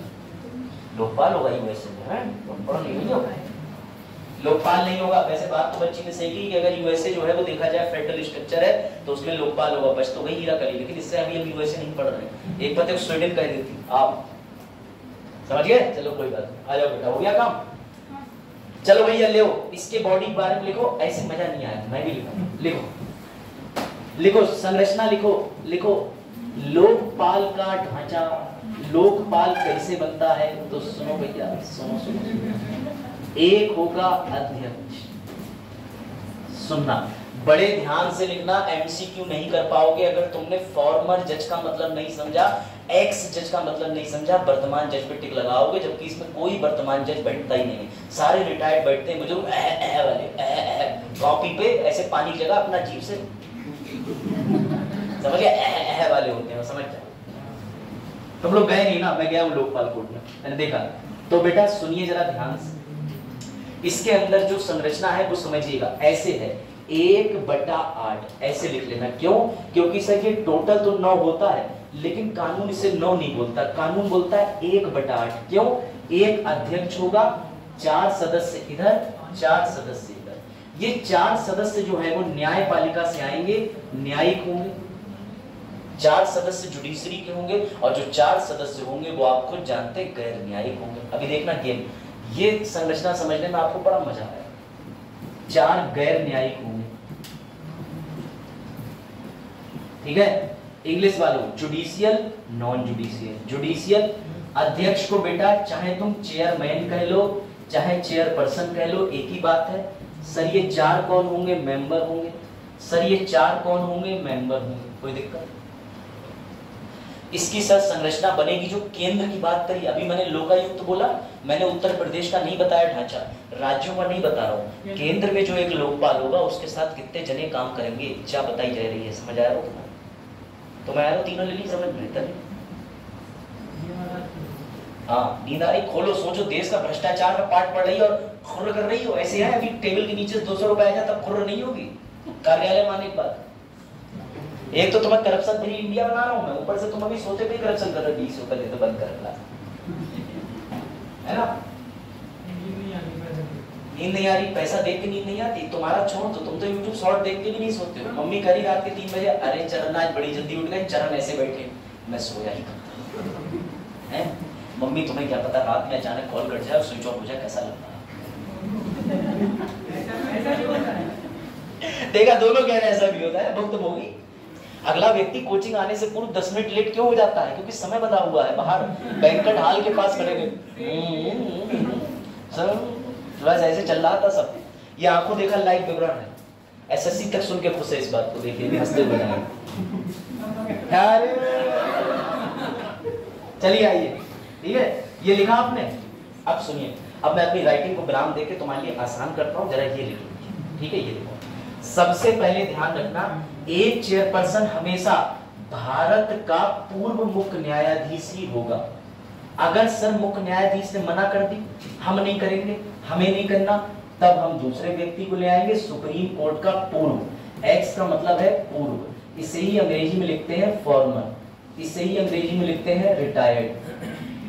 अब आई बात समझ, अब आई बात समझ। यहाँ उस एक्स की बात नहीं हो रही जिसे सुन के आप थोड़ी देर नॉस्टैल्जिया में चले जाते हैं। हाँ पूछो। है एमिनेंट ज्यूरिस्ट का भी प्रावधान सामने ही है, वो देखो, निकट दृष्टि दोस्त से। हाँ कह रहे मेरा दिमाग काम नहीं कर रहा है, बरेली में चला करो, श्यामतगंज पुल से पहले थोड़ा ही लेफ्ट में पड़ेगा, उतार दूंगा। चल बेटा, अगर ये दोनों नहीं मिले तो बेटा ये मिल जाएंगे। सर ये कौन होते हैं? जिन्होंने प्रशासन, पब्लिक प्रशासन के अंदर 25 साल काम करा हो, जर्नलिज्म यानी पत्रचार और पत्र प्रसार में 25 साल काम करा हो, मास कम्युनिकेशन में काम करा हो, करप्शन के फील्ड में काम करा हो। कुविख्यात कोई भी हो सकता है या कोई कॉलेज का प्रोफेसर भी हो सकता है, परंतु इस एमिनेंट ज्यूरिस्ट के बारे में पूरी लिस्ट नहीं दी है, एटसेट्रा भी लिखा है, कोई भी हो सकता है। एमिनेंट का मतलब बता दीजिए सर, विधि शास्त्री या बहुत ही प्रख्यात व्यक्ति। इसे आप कह सकते हो कि ऐसा वक्ता या एमिनेंट जो बहुत ही ज्यादा सुप्रसिद्ध हो। नहीं मैं नहीं, ठीक जैसे और लोग हैं, आओ तो लग रहा है चलो, लेकिन निकलेगी तो नहीं। हाँ भाई, हाँ देखा है, पुराने दिन वापस आ बेटा। ये संरचना ठीक है। चलो अब मैं जिससे उत्तर पूछूंगा वही बताएगा। लिख लिया, याद कर लिया? ये प्रश्न इसमें पूछना जरूरी है सर, जल्दी पूछ लीजिए, हम लोग भूल जाते हैं सर, भूल गए। चलो इस प्रश्न का उत्तर देंगे, अभी पूछता हूँ। अरे ये तो मिट जाएगा। चलिए बताइए, एक चेयरपर्सन होगा, एक चेयरपर्सन होगा। माधुरी बेटा बताओ, एक चेयरपर्सन निम्न में से कौन कौन हो सकता है? बाकी कोई नहीं बोलेगा। सुप्रीम कोर्ट जज, सीजेआई, सुप्रीम कोर्ट का जज जिसकी उम्र 70 वर्ष हो, ठीक है, या फिर प्रोफेसर। इनमें से कौन हो सकता है एक चेयरपर्सन? बाकी कोई नहीं बोलेगा। बताओ बेटा, चारों में से एक भी। हाँ जो लग रहा है, भले ही उत्तर गलत दो लेकिन दो, कॉन्फिडेंस बढ़ता है। हाँ बताओ, 1 2 3 सर, 4 लिखे। चुप रहो बाकी सर। हाँ कौन? हाँ ABCD, जल्दी। पहला, एक जवाब आया पहला, और दूसरा और कोई? पहला लो, पहला लो बेटा, तुम्हारे पहले की। इसमें से कोई उत्तर ही नहीं। क्यों सर? क्योंकि आपने एक्स नहीं लगाया, आपने सुप्रीम कोर्ट जज लिखा है। सर सुप्रीम कोर्ट जज कैसे बन जाएगा? साफ साफ प्रावधान है कि सुप्रीम कोर्ट का पूर्व जज, पूर्व जो जज रहा हो। सीजीआई के आगे आपने एक्स नहीं लगाया। 70 वर्ष तो कहीं आपने सर चीखा ही नहीं। प्रोफेसर एमिनेंट के अंदर चीखा, तो ये सवाल हुआ। अब आई बात समझ में? या नहीं। ठीक है, चलो फिर से 1/10 लोकपाल की संरचना है, बताओ में नहीं कितनी है? 9 है। हाँ 1/8। गुड बेटा, याद करके चलना। चलो भैया, हाँ अगला देखो, अगला रेलू क्लास। 4 न्यायिक में देखो, अब सुनो ध्यान से, x लगा है, वर्तमान की बात नहीं हो रही, जो रिटायर्ड हो चुके हैं, सुनना यहां से, इसमें आपको कंफ्यूजन हो सकता है। बेटा 25 हाई कोर्ट है भारत में, हर हाई कोर्ट का एक मुख्य न्यायाधीश होता है, इलाहाबाद का अलग होगा। यहाँ मुख्य का मतलब डरना नहीं कि पूरे भारत का होगा, नहीं बेटा, वो अपने हाई कोर्ट का मुख्य होगा। यानी पूरे हाई कोर्ट में जैसे अपने यहाँ इलाहाबाद के अंदर 160 जज हो सकते हैं, लेकिन सारे जज बराबर नहीं रहते, उनमें से एक जज को मुख्य बनाया जाता है जिसके फैसलों पर सभी जज काम करते हैं। तो हर हाई कोर्ट का एक चीफ जस्टिस होता है। भारत के अंदर 25 तो हाई कोर्टों के चीफ जस्टिस हैं, लेकिन सुप्रीम कोर्ट और पूरे भारत का एक ही है, DY चंद्रचूड़ साहब, जिसे कहते हैं भारत का मुख्य न्यायाधीश। तो चेयरपर्सन कौन बन रहा है? DY चंद्रचूड़ साहब बन रहे हैं, लेकिन नीचे जो हाई कोर्ट का होगा वो देखिएगा कौन बनेगा। तो भैया किसी भी हाई कोर्ट का रिटायर्ड चीफ जस्टिस या फिर जज ऑफ सुप्रीम कोर्ट, कंफ्यूज मत होना, हाई कोर्ट भी लिखा है, सुप्रीम कोर्ट भी लिखा है। हाई कोर्ट का चीफ जस्टिस रहेगा, हाई कोर्ट की जगह पर और कोई नहीं रहेगा, लेकिन सुप्रीम कोर्ट का जज होगा। यानी कि हाई कोर्ट के जज तक को नहीं ले रहे, हाई कोर्ट के किसे ले रहे? सिर्फ CJ को। इसको दिमाग में बसाइए पहले, अभी प्रश्न पूछता हूं तो और अच्छे से होगा। सर इसके 4 न्यायिक सदस्य जो बनेंगे उसमें मुख्य न्यायाधीश तो आएंगे, परंतु मुख्य न्यायाधीश आएंगे हाई कोर्ट के, लेकिन उसके साथ में जो जज होगा 4 न्यायिक के अंदर सदस्यों में, वो सुप्रीम कोर्ट के जज से नीचे नहीं होगा। यानी हाई कोर्ट के जज को तो ये ले ही नहीं रहे। और सर डिस्ट्रिक्ट जज पीलीभीत जिला न्यायालय से बिल्कुल कोई मतलब नहीं, ये चीज समझिएगा। हाई कोर्ट की संख्या भारत में 25, हाई कोर्ट के मुख्य न्यायाधीश, हाई कोर्ट के मुख्य न्यायाधीश, ठीक है, इन्हें प्यार से कहते हैं चीफ जस्टिस। सर 4 में से एक तो ये रहेंगे, और इस 4 में से बाकी के 3 कह लो, तो भैया बाकी के 3 रहेंगे सुप्रीम कोर्ट के जज, जो क्या हो सके हैं? रिटायर्ड। ये भी कौन, जो क्या हो सके हैं? रिटायर्ड। ये बात कोई संख्या नहीं। अगर मान के चलो हाई कोर्ट के चीफ जस्टिस नहीं मिले तो सुप्रीम कोर्ट के जो जजेस हैं वही 4 ले लिए जाए, कोई संख्या निर्धारित नहीं है इस मामले। जो अभी वर्तमान में मैंने आपको वो बता दिया कि एक हाई कोर्ट के चीफ जस्टिस है, बाकी 3 जो है वो सुप्रीम कोर्ट के जजेस हैं। कंफ्यूजन होगी बेटा, सवाल तभी तो बनता है यूपीएससी का, वो ऐसे बच्चों को चाहता है जो भीड़ में एक अनोखी चीज निकाल के भीड़ को संबोधित कर पाए। अब तुम भी उसी ढर्रे पे आ जाओगे जो सब कर रहे हैं, तो फिर तुम में काबिल आईएएस अफसर बनने की क्या बात?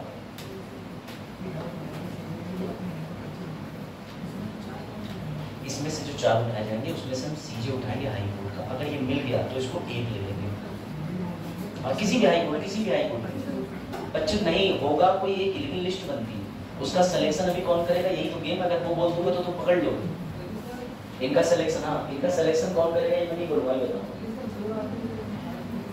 अगर मान के चलिए सर इन 25 हाई कोर्ट के रिटायर्ड में से बनाएंगे किसे, उसका फैसला एक समिति करेगी, और वो समिति जो आगे आ रही है वो बड़ा खतरनाक है। क्यों? अभी तक तुम इस बात से बड़ा खुश हो कि बन गया, स्वतंत्र बॉडी बन गई, स्वतंत्र बॉडी बन गई, स्वतंत्र बॉडी बन गई। अभी गेम होने वाला, मजा आएगा। चलो चुप रहो। चलो इन 4 में देखो कौन होगा। एक SC आयोग से सदस्य होगा, ST आयोग से सदस्य, अल्पसंख्यक आयोग से सदस्य होगा, एक महिला आयोग से सदस्य होगा, सॉर्टेड। दिव्यांग आयोग से नहीं होता है, ये देख लीजिए, कहीं आपको यूपीएससी फंसाए कि आप डिसेबिलिटी विभाग से या डिसेबिलिटी आयोग से एक सदस्य होगा, नहीं, वो नहीं होता है। यह 4 होते हैं, SC ST, OBC भी नहीं लिखा मैंने, अल्पसंख्यक लिखा है और महिला आयोग से लिखा। कंफ्यूज मत होना किसी सूरत हाल में, ये ध्यान रखना। क्यों सर यहाँ ओबीसी क्यों नहीं लिखा?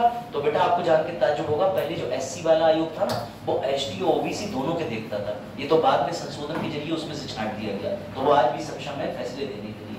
सर महिलाओं का क्यों ले लिया? बेटा इसमें निश्चित तौर पे एक महिला सदस्य तो होनी चाहिए, वरना महिला करप्शन के मामले में वो कैसे महिलाओं से डील करेगी, कोई महिला भी तो होनी चाहिए। और सर अल्पसंख्यकों से क्यों? क्योंकि भैया अल्पसंख्यक कहेंगे हमारे तो सुनी नहीं जा रही, केंद्र में ऐसी सरकार है जो हमारे हित की बात ही नहीं करती, तो हमें करती है भैया, करती। अब आए 4 सदस्य, बेटा इनका कार्यकाल 5 साल या 70 साल, मान लो इनकी नियुक्ति हुई, ये 5 साल अपने पद पे रहेंगे, लेकिन दूसरे साल ही इनकी उम्र 70 साल हो गई, तो ये हट जाए। या तो 5 साल पहले हो जाए या 70 साल की उम्र पहले हो जाए, जो पहले हो जाए, सीधा हिसाब है। बात आई समझ? दोनों बच्चे बात आई समझ? या तो पहले व्यक्ति 70 साल का हो जाए, और भी 70 साल होने में 7-8 साल है, तो फिर 5 साल पहले हो जाएंगे, तो 5 साल पहले हो जाए, दोनों में से। ठीक, अब आ जाए, अब सुनना मजे की बात। अब तुम्हारे दिमाग में क्यूरियोसिटी ये होगी कि इनकी नियुक्ति कैसे होती है, बस यही सबसे खतरनाक गेम है। और सुनने के बाद क्या हुआ है,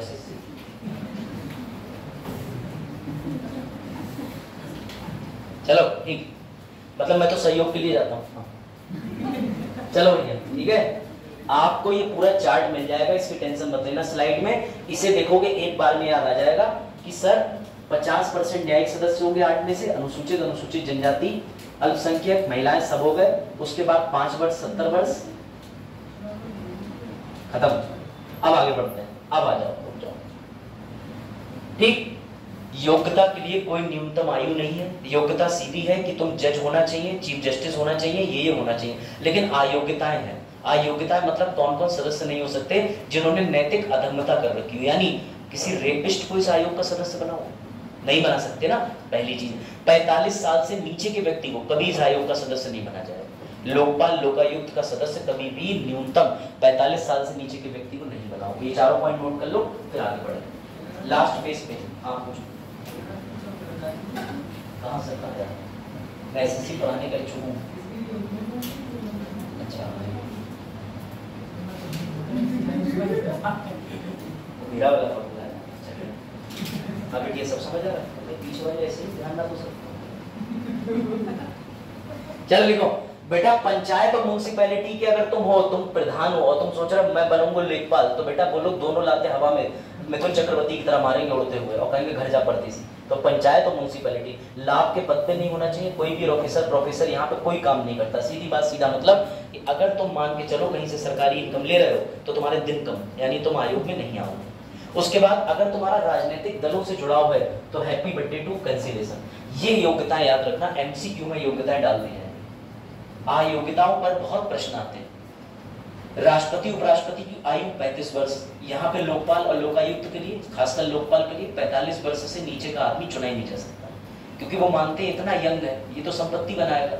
हमें ऐसा व्यक्ति चाहिए जो मोक्ष द्वार पर खड़ा हो कि या तो ईश्वर ले जाए या लोकपाल ले जाए। अरे यही सोचना होगा ना, तभी तो 70 वर्ष तक का कार्यकाल रखे हैं। चलो, है ना। देखो बगल की क्लास का भी मन नहीं लगता, उनका मन भी है कि कोई हमें लोकपाल पढ़ाए, कोई लोकायुक्त पढ़ाए, लेकिन मैं क्या करूं, इसमें मैं क्या कर सकता हूं, है ना। हाँ, बच्चे कम कंगारू ज्यादा है। एक दिन कल छलांग लगाई, उसके बाद सराय कोऑर्डिनेटर सर जी मोटिवेट कर ऐसा कर दे कि अब बच्चे सीधे इकट्ठी छलांग लगा गए। अब बच्चे मार्स पे पाए जा रहे हैं, यहाँ से ऐसा कूदे मार्स पे मिलेंगे। या कुछ बच्चे तो हड़प्पा की खुदाई में निकले, वो रिवर्स इंजीनियरिंग कर रहे हैं, दोबारा जाके खुद को समर्पित करते हैं। मैं तो सोचा हुआ ऑनलाइन क्लास चलेगी माइक सर की, उसमें बीच में चीख पढ़ूंगा, कौन नहीं आ रहा सर, डिलीट करो, रिमूव करो, मैं कर दे रहा हूँ। बच्चे कहेंगे अपनी क्लास में तो चैन नहीं लेते हो, इसकी क्लासों में भी कुछ ज्यादा है ना। कल मैं तुम लोगों को मनोबल बढ़ाने आया था, 4 सवाल गलत करके भाग गया, मतलब फिर मैंने सोचा हिल नहीं रहा, निकल लो। फिर मैंने ज्योग्राफी अपनी अलग से खोली जाके, चलो ठीक है, आ जाओ इस पर बढ़े, आगे करें प्रश्न। चलिए भैया आगे बढ़े। अब आओ, अब सुनना जरा ध्यान से सुनो, ध्यान से। ये लो भैया, इनकी सैलरी भी संचित निधि द्वारा दी जाती है, ये भी लिखो। तनख्वाह कैसे दोगे? संचित निधि से। क्यों? ताकि संचित निधि से ना सैलरी घटा सकते हो, बढ़ा सकते हो, घटा नहीं सकते, कोई टेंशन की बात नहीं। संचित निधि से दी जाती है और इनकी सैलरी किसके बराबर होती है? भारत के मुख्य न्यायाधीश के बराबर, चेयरपर्सन की सैलरी, सदस्यों की सैलरी सुप्रीम कोर्ट के जज के बराबर होती है। मजे ही मजे।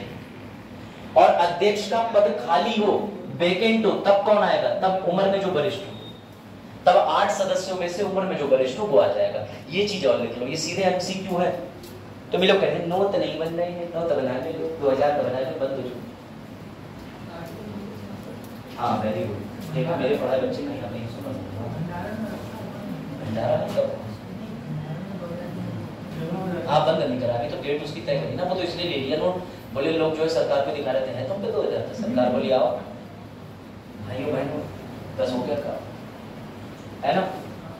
चलो हाँ 2000 के नोट सरकार ने इसलिए ले ली, सरकार पर कम पड़ रहे थे, बोलने एक से मांगे रोड पे, बोले अरे हम पे नहीं है, बोले अरे अब सब पे नहीं है।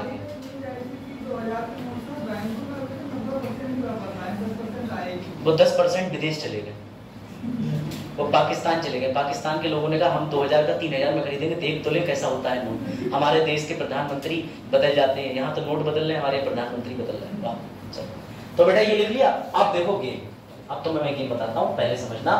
वर्तमान में ये है, सब भूल जाओ, कोई मतलब नहीं, कोई मतलब नहीं। अब शुरू करते हैं, सीधे एक क्रम बना लो और इसी पेज पे खत्म करते हैं। लिखो कैसे नियुक्ति होती है लोकपाल की, ये पूरा स्ट्रक्चर बता देगा। लिखो नियुक्ति प्रक्रिया लोकपाल।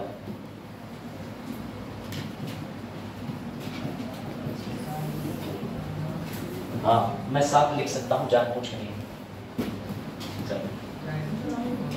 हाँ अरे साफ हो रही है। चलो लिखो, सबसे पहले लिखो डीओपीटी, लिखो क्रमिक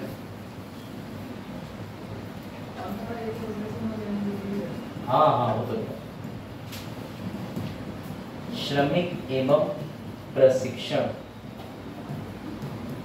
ठीक है विभाग, लिखो ठीक है। सबसे पहले इसके पास क्या आते हैं, इसके पास आवेदन आते हैं। सर ये आवेदन कहाँ से लाता है, स्वतः ही लाता है। क्यों सर, क्योंकि बेटा खुद दिमाग लगाओ। सर लगा लिया दिमाग, गलत है बता दीजिए। स्वतः का मतलब ये है कि जो भी जज सुप्रीम कोर्ट या हाई कोर्ट के रिटायर हो रहे हैं उन्हीं को तो लेना है। किस पद पर लेना है, लोकपाल के चेयरपर्सन के पद पर। अब समझो बात। तो इसके लिए कोई लिस्ट और आवेदन की आवश्यकता है नहीं। सुप्रीम कोर्ट के रिटायर्ड सीजीआई की सूची उठाओ, अभी तक 50 में से 49 तो घर पे ही बैठे हैं, तो भैया उनमें से किसी को ले लेंगे चेयरपर्सन के लिए। वो नहीं खाली है तो सुप्रीम कोर्ट के रिटायर्ड जजों की भूमिका देखो, जजों को उठाओ, रिटायरमेंट लिस्ट पकड़ो, उनमें से हम किसी को ले लेंगे। तो इसके लिए कौन सा विभाग लगता है, डीओपीटी। तुम कहोगे डीओपीटी क्या होता है, अभी आगे दिखाता हूँ। Department of personnel training. आप सभी ने 1000 रुपए के नाम पे झांसे पे, 500 रुपए के झांसे पे इसमें अपना पंजीकरण कर लिया। सर कैसे, तुम पे लेबर कार्ड है, लेबर कार्ड नहीं है, अरे रजिस्ट्रेशन कर लो, 1000 रुपए आ जाएंगे। कोई सिलाई मजदूर बैठा है हम में से, कोई जो है कारचोबी अच्छी कर लेता है, कोई बांसुरी वादक बैठा है यहाँ पर, तो सबने रजिस्ट्रेशन कर लिए, 1000 रुपए कभी नहीं है। हाँ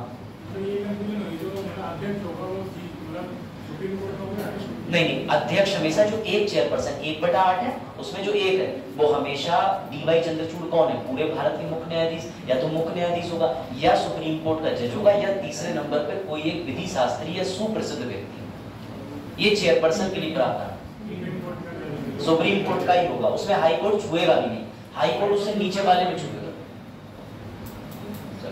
ठीक है, मैंने इसीलिए कहा बेटा ये प्रक्रिया थोड़ी जटिल आ जाओ। अब सुनो सुनो सुनो, ये था स्टेप नंबर 1, उसके बाद जाएगा स्टेप नंबर 2 में, और इसे कहते हैं जांच समिति। जांच समिति, सर ये क्या होता है बेटा, ये होता है सर्च कमेटी।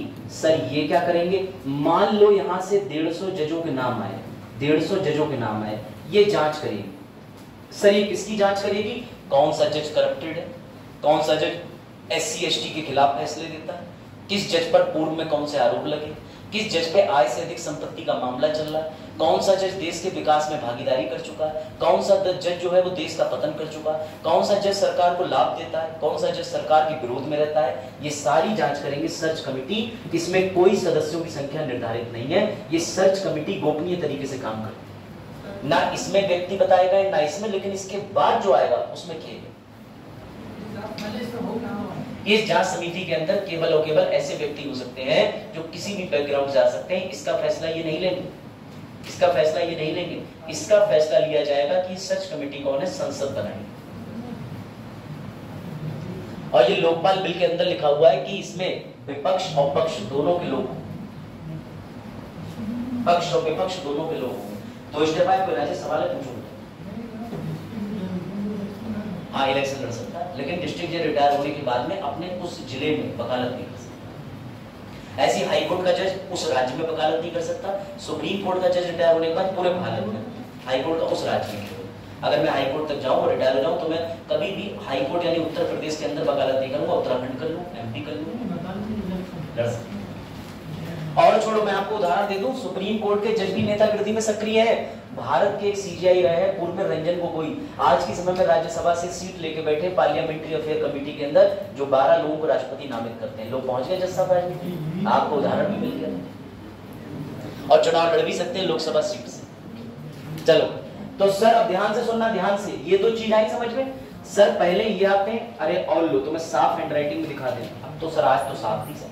चलो पहले कौन सा विभाग आता है? क्रमिक एवं प्रशिक्षण विभाग। भैया मैंने श्रमिक लिख दिया तो पर्सनल ट्रेनिंग को क्रमिक कर लेना, ये तो क्रमिक भी नहीं लग रहा, कार्मिक लग रहा है, जो भी, ठीक। तो डिपार्टमेंट ऑफ पर्सनल ट्रेनिंग कर लेना। ये नोडल एजेंसी है, किसकी नियुक्ति करेगी? लोकपाल। सुनिएगा जरा, ये किस मंत्रालय के अधीन आती है? तो ये जिस मंत्रालय के अधीन आती है वो भी देख लीजिए, कार्मिक लोक शिकायत और पेंशन मंत्रालय के अधीन ही आता है डिपार्टमेंट ऑफ पर्सनल ट्रेनिंग। छोटा कर दे रहा हूं, पहला स्टेप ये है, ज्यादा बड़ा नहीं बचा है, और 5 मिनट का बचा है, लेकिन अब बहुत काम की बात आने वाली है, फिर मैं वापस से आपको उस पन्ने पे लेके आऊंगा जहां हरे नीले पॉइंट बने हुए थे, ठीक है। सर ये कौन से मंत्रालय? मंत्रालय के पास विभाग होते हैं, जैसे मान के चलो अपने यहाँ सामाजिक न्याय मंत्रालय है, उसके अंदर आता है कौन सा? जिला समाज कल्याण विभाग। ऐसी मंत्रालय अलग होते हैं, उनके नीचे कई विभाग होते हैं। निर्मला सीतारमण जी का मंत्रालय कौन सा है? वित्त, लेकिन उसके अंदर बहुत सारे बजट डिवीजन, फाइनेंस, एक्सपेंडिचर, ये सब विभाग होते हैं जो मंत्रालय के लिए काम करते हैं। सर फिर कौन आएगा बेटा? फिर खोज समिति आएगी। इस खोज समिति में 8 सदस्य न्यूनतम होंगे, परंतु निर्धारित नहीं है कितने होंगे, ये ध्यान रखना। फिर से मैं कह रहा हूं, खोज समिति में 8 सदस्य होंगे, लेकिन कौन होंगे या अधिकतम कितने होंगे, कहीं निर्धारित नहीं, कहीं निर्धारित नहीं। कोई अध्यक्ष नहीं होता इसका। सबसे खतरनाक बात तो यही है, ये ध्यान रखिएगा। डीओपीटी से सूची आई, खोज समिति के पास पहुंची। अब सुनना, ये खोज समिति इनके पास भेज देगी जिसका नाम है चयन समिति। रुकिए रुकिए, हाँ जो आप डायग्राम बना रहे हैं उसको छेड़िए मत। सबसे पहली स्टेप में डीओपीटी, सर सेकंड स्टेप में आ जाएगी खोज समिति, ठीक है। तीसरे नंबर पे ये खोज समिति लिस्ट को आगे बढ़ाएगी और ये जिस समिति को भेज देगी उसका नाम होगा चयन समिति। सर इसे कौन सा बोलते हैं? तो बेटा इसे सिलेक्शन समिति बोलते हैं, सिलेक्शन कमिटी, हाँ चयन समिति, इसका नाम ही यही है। इसमें खतरनाक बात है, इसकी अध्यक्षता हमेशा कौन करेंगे? पीएम। यहीं पर गेम हो गया। सर अभी आप इतनी देर से चीख रहे थे कि ये जो है स्वतंत्र संस्था है, स्वतंत्र संस्था है, भ्रष्टाचार रोकेगी, भ्रष्टाचार रोकेगी। भ्रष्टाचार कौन करता है? जिसकी सरकार होती है। सरकार के मंत्री होते हैं, और मंत्रियों का प्रधान कौन होता है? प्रधानमंत्री। वो अपने मंत्री के प्रति जांच होने देगा, ऐसे व्यक्ति की नियुक्ति करेगा। पहला आपको कमी मिल गई इस अधिनियम की, अभी पुनः दोहराया जाएगा ये बात। पहली चीज समझ रहे हैं? आ गया ना गेम? नरेंद्र मोदी जिंदाबाद। अब देखना, अब अकेले यहाँ पीएम नहीं होंगे, अकेले पीएम नहीं होंगे, पीएम के साथ और भी सदस्य होते हैं चयन समिति में। तो भैया देख लीजिएगा, मैं ये बता रहा हूं, इसको लिख लीजिए। चयन समिति में निम्नलिखित सदस्य होंगे, ध्यान से सुनना। इसमें सदस्यों की जो संख्या है वो इस समय वर्तमान में 5 है, कितनी भी हो सकती है, कितनी भी हो सकती, कोई नियम नहीं। मतलब सर 1/8 सदस्यों को चुनने के लिए 8 सदस्य लगे, जिनको चुनने के लिए 5 लगे, और अंत में चुना एक व्यक्ति है। ये साइकिल बहुत तगड़ा घुमाती है। अभी पूरी साइकिल रिपीट करूंगा, लास्ट फेज पे लास्ट चीज देख लीजिए।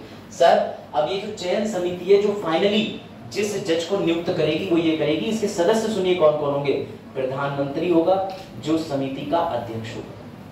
लोकसभा का अध्यक्ष होगा ओम बिरला, मैं नाम लिखता चल रहा हूं, नरेंद्र मोदी जी, ओम बिरला जी केवल लोकसभा के अध्यक्ष होंगे, राज्यसभा के नहीं बोला मैंने। उसके बाद सर लोकसभा में विपक्ष के नेता होंगे। सर वर्तमान में तो मल्लिकार्जुन खड़गे हैं, लेकिन इससे पूर्व में विपक्ष का कोई नेता था ही नहीं। तब क्या हुआ होगा, मजा आएगा।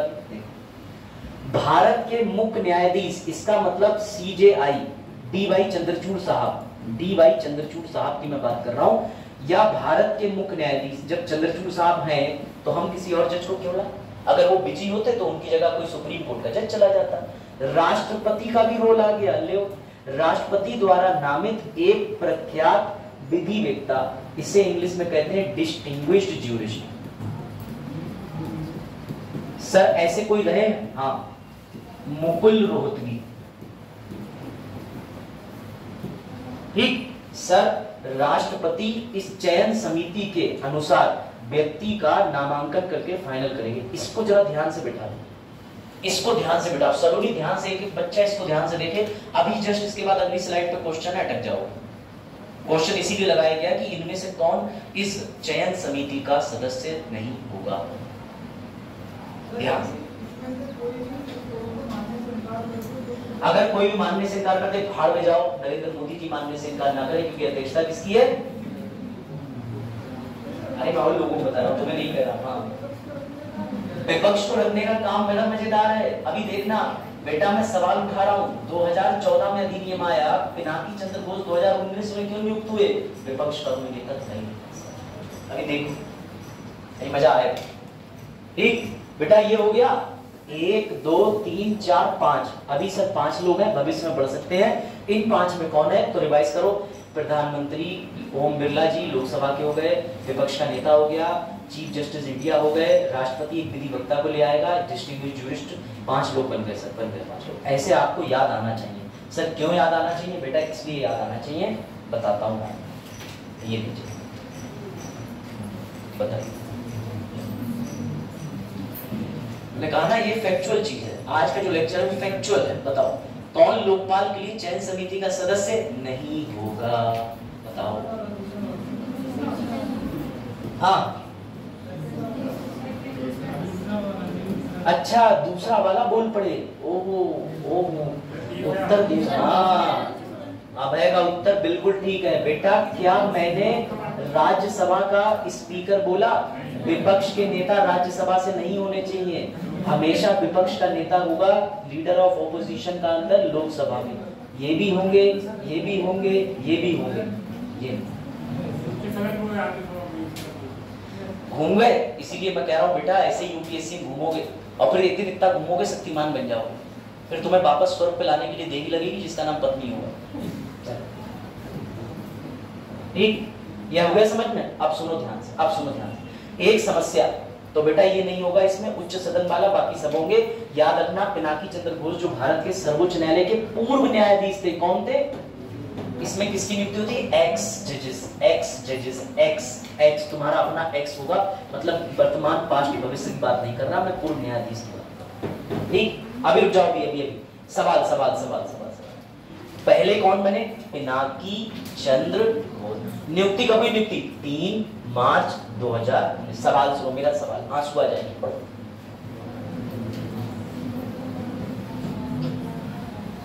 5 साल कोई लेखपाल क्यों नहीं था? क्यों नहीं था? क्यों नहीं था? बताओ। वेरी गुड आंसर बेटा, क्योंकि सबसे बड़ी बात यह है कि सर आपने एक जगह पे टिक मार दिया था, क्योंकि 2014 से 2019 तक विपक्ष का नेता ही नहीं था। दिमाग खराब हो गया लोगों का, लोगों ने सुप्रीम कोर्ट में PIL डाली, याचिका डाली कि लोकपाल पद का हम अचार डालें क्या? तुमने नियम बना दिया है, कोई पद पे सृजित तो करो, किसी को पद पे बैठा लो। तो पता है सुप्रीम कोर्ट ने क्या करा? सुप्रीम कोर्ट ने सरकार को बुलाया तो सरकार जेब में दोनों हाथ डाल के बोली अपने को क्या? सरकार ने सीधे यही कहा कि जब कानून में लिखा है कि विपक्ष का नेता होना चाहिए, और जब विपक्ष का नेता है ही नहीं, अब विपक्ष का नेता के लिए संविधान क्या कहता है लोगों में, मैं भी तुम्हें बता दूं, 1 मिनट की चीज है। ये बताता है कि लोकसभा के अंदर सत्ताधारी और विपक्ष बनते हैं। सत्ताधारी कौन बनते हैं? जिनके पास 550 में से 50% प्लस 1 सीट होती है। 273 सीटें होना चाहिए, जितनी सीट भरी है उसका आधा, अभी 273 बन रहा है, वैसे 275 प्लस 1 बनता 276।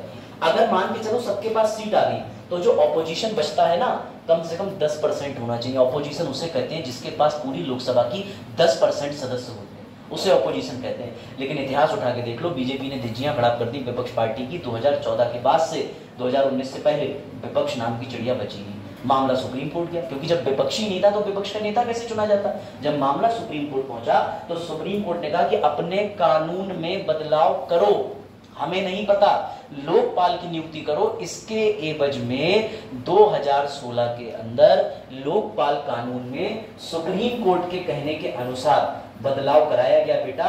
और तभी मैंने कहा था कि ये वाला डिब्बा बाद में पढ़ेंगे, पढ़ लीजिए। 2016 के संशोधन की बात 2017 में सुप्रीम कोर्ट ने बोला कि अगर लोकसभा के अंदर विपक्ष का नेता नहीं है तो आप बिना विपक्ष के नेता के नियुक्ति करो। इसीलिए चार्ट इंपॉर्टेंट है, इसीलिए टाइम टेबल ये आपने पूरा पढ़ा था।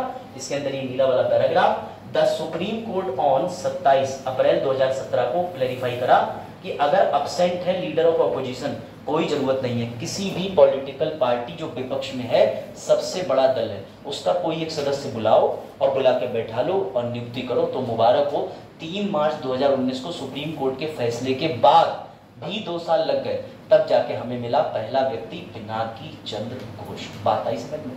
ट्रू यूपीएससी का मेंस क्वेश्चन है कि लोकपाल बिल की खामियां बताइए, तो आप ये स्टोरी भी लिख सकते हैं कि उसके जो 5 सदस्य थे चयन समिति के, उसमें एक था विपक्ष का नेता। 2014 से 19 तक विपक्ष का कोई नेता जीवित ही नहीं था ही नहीं, क्योंकि विपक्ष ही नहीं बचा था। इस वजह से 2016 में सुप्रीम कोर्ट मामला गया, 17 में संशोधन किया गया, तब जाके हमें पहला बार लोकपाल के पद पर सृजित एक व्यक्ति मिला जिसका नाम था पिनाकी चंद्र घोष। अब आई स्टोरी समझ बेटा, ये लॉ है, लॉ से छेड़छाड़ करने से पहले लॉ समझना पड़ता है। यहाँ तक बात आई समझ में? उसके सीधे सुप्रीम कोर्ट ने चेंजेस करे, साफ लिखा है लोकपाल अपॉइंटेड प्रोसेस जो है, जरूरी नहीं कि अगर कोई लीडर विपक्ष का नहीं है तो तुम उसको लेकर के करो, अपने 2013 के बनाए हुए अधिनियम में बदलाव करो। क्यों? जनता, मीडिया और अन्ना हजारे का प्रेशर दिया रहा था मैं दोबारा बैठ जाऊंगा, खाली हूँ, देख लो। तो सुप्रीम कोर्ट बोले अरे यार अगर ये बैठ गया तो लोग कहेंगे सुप्रीम कोर्ट तुम न्याय की मूर्ति और तुम अपने हाथ ऐसे फोल्ड करके बैठ जाते। तो इसीलिए बेटा समझिए, और सरकार के लिए बहुत बड़ी उपलब्धि होती है गड़े मुद्दों को उठा के लोगों का विश्वास जीतना। बीजेपी इस काम में सार्थक रही है। बीजेपी का इतिहास उठा के देखो, फिर चाहे वो मस्जिद ढहा करके मंदिर बनाने का निर्माण हो या मंदिर को पुनः दोबारा जीवांत करने का काम हो, उसने हर उस मुद्दे पे चोट दी है जो मुद्दा समाज में पढ़े लिखे वर्ग को भी छू रहा था और अनपढ़ वर्ग को भी छू रहा था। इसीलिए तो कहते हैं सिविल सोसाइटी आंदोलन कंट्रोल करना सरकार की गवर्नेंस का भाग, उसमें लोकपाल लोकायुक्त बहुत बड़ी भूमिका निभा सकता था। अब सुनो मजे की बात, अब आगे समझ में। अब फाइनल फेज में कुछ लिखना नहीं, बस मैं आपको इतना बताना चाह रहा हूँ ये जांच किस किसकी कर सकती है। तो बेटा ये प्राइम मिनिस्टर की भी जांच कर सकती है, व्हाट अ जोक सर, ये प्राइम मिनिस्टर की भी जांच कर सकती है, लेकिन व्हाट अ जोक क्यों? क्योंकि सर प्रधानमंत्री अपने लिए सुसाइड करेंगे क्या? बेटा तुम खुद सोचो, अपनी जांच अपने दुश्मन से कराना चाहोगे और तुम्हारी जांच वो करे जो तुम्हारी सगी बहन हो तो? अरे सर मजे ही मजे हैं, 2 थप्पड़ तो उसके सामने ही मार दूंगी, 1-2 सदस्य बैठ, बहन है मेरी बहन, सही से बैठ, सही, वो खीर मुझे उठा जो लोकपाल के लिए आई थी। यही बात तो हो रही थी। प्रधानमंत्री चयन समिति के अध्यक्ष हैं, प्रधानमंत्री नियुक्ति कर रहे हैं लोकपाल की, और तुम प्रधानमंत्री को क्रॉस चेक करोगे? वाह वाह बेटा, इतना बड़ा हो गया कि वापस कह रहा है 8 बजे आ जाना। जनता के साथ खेला हो गया, जनता के साथ खेला हो गया। सुन लो सुन लो सुन लो सुन लो, इन्होंने कहा भैया जनता के साथ सब खेला हो गया, तो अब लो तुम्हें पूरा खेला दिखाई देते, तुम पक्के में आ गए। 30 पन्ने पलटते पलटते उंगलियां खिंच जाएगी, ज्यादा ही स्लाइड वर्क हो जाता है। बस लास्ट पेज पे ही है बेटा, खत्म ही, अब कुछ है नहीं इसमें, बस खाली ये जो टेबल पढ़ानी है वो मैं तुम्हें अब दिखा दे रहा हूँ। ये लो पकड़ो पकड़ो पकड़ो पकड़ो पकड़ो। अब देखो, लोकपाल के पास एक और दुख है, वो क्या दुख है तो समझ लीजिए। मान के चलो मान के चलो मान के चलो, जुनैद ने लोकपाल के पास शिकायत कर दी कि अभिषेक सर ठीक से नहीं पढ़ा रहे थे, 2000 रुपए प्रति लेक्चर की मांग कर रहे थे छात्रों से अलग। करप्शन में तो मैं भी आ जाऊंगा ना, सीधी बात है कि ये जो पूरी बिल्डिंग में जिसमें हम बैठे हैं वो सरकारी संस्था का भाग है, अनुच्छेद 12। कोई भी चीज प्रत्यक्ष रूप से या अप्रत्यक्ष रूप से सरकार के साथ काम कर रही है तो वो आर्टिकल 12 मतलब राज्य, और राज्य का सरकारी कोई भी तंत्र के काम में अगर करप्शन आता है तो लोकपाल से शिकायत करी जा सकती है। अब जैसे इन्होंने ये बात नहीं सुनना, उसके बाद क्या होगा, मेरे खिलाफ लोकपाल समिति एक्शन लेगी। शिकायतकर्ता का नाम और जो मास्टर है दोनों का नाम गोपनीय रखा जाएगा, दोनों का, जब तक कि इंक्वायरी पूरी ना हो जाए। अब इंक्वायरी पूरी हो गई, जो कि पूरी करनी है 60 दिन के अंदर। मजे की बात सुनना, जैसे ही उस इंक्वायरी में कुछ गलत पाया जाएगा, मुझे ना लोकपाल सजा देगा ना लोकायुक्त सजा देगा, वो फोन मिलाएगा पता है किसे? उसी बीमारी को जिसकी वजह से ये अब तक सत्ता में नहीं आ पाया, केंद्रीय सतर्कता आयोग को। कहेगा हाँ हमें एक नया काम मिल गया है, एक मास्टर के ऊपर करप्शन के चार्जेस लगे हैं। बेटा सबसे बड़ी बेवकूफ़ी की बात सुनो, सीबीसी के रहते तो तुम आ नहीं पा रहे थे, अब तुम अपनी रिपोर्ट किसके पास सौंप रहे हो? सीबीसी। और सुनो, अब सीबीसी क्या कहेगी? सीबीसी कहेगी मुझे लग रहा है ये मामला तो पैसे का है, चलो ईडी बुला ले रहे हैं। अच्छा ईडी भी छोड़ो, सीबीआई बुला ले रहे हैं, सीबीआई भी छोड़ो, इनकम टैक्स बुला ले रहे हैं। ये तीनों एजेंसियों पे इल्जाम लगे हैं पूर्व महीनों से पूर्व कि ये किसके लिए काम करती हैं? केंद्र के लिए। तो क्या तुम काय के लिए बैठे हो? मंदिर की घंटी बजाने के लिए? ना तो तुम दंड का प्रावधान दे सकते हो, ना तो तुम एजेंसी कर सकते हो, तो तुम हो काय के लिए? तभी तो मैंने लिखा है, सुनो यही तो प्रोसेस है ना। देखो वकील जो होता है उसे पूरी प्रोसेस पता होती है, तभी वो क्लाइंट से कह देता है 1.5 लाख लगेंगे, काम बाहर से हो जाएगा, वरना 40,000 लगेंगे, फिर 2 साल लगेंगे। तो वो 2 साल और 40,000 ये है, समझना। ये पढ़ो, ये इस पॉइंट को पढ़ो। लोकपाल के पास दंड देने का प्रावधान नहीं है, वे केंद्रीय एजेंसी की सहायता से जांच एवं दंड सुनिश्चित करेगा। तुम सीबीआई और सीबीसी के पास ही फाइल फेंक दे रहे हो, तो मैं डायरेक्टली यूनिक पास नहीं चला जाऊंगा, तुम्हारी नीड ही क्या। और पढ़ो और पढ़ो और पढ़ो, अधिकांश पढ़ो।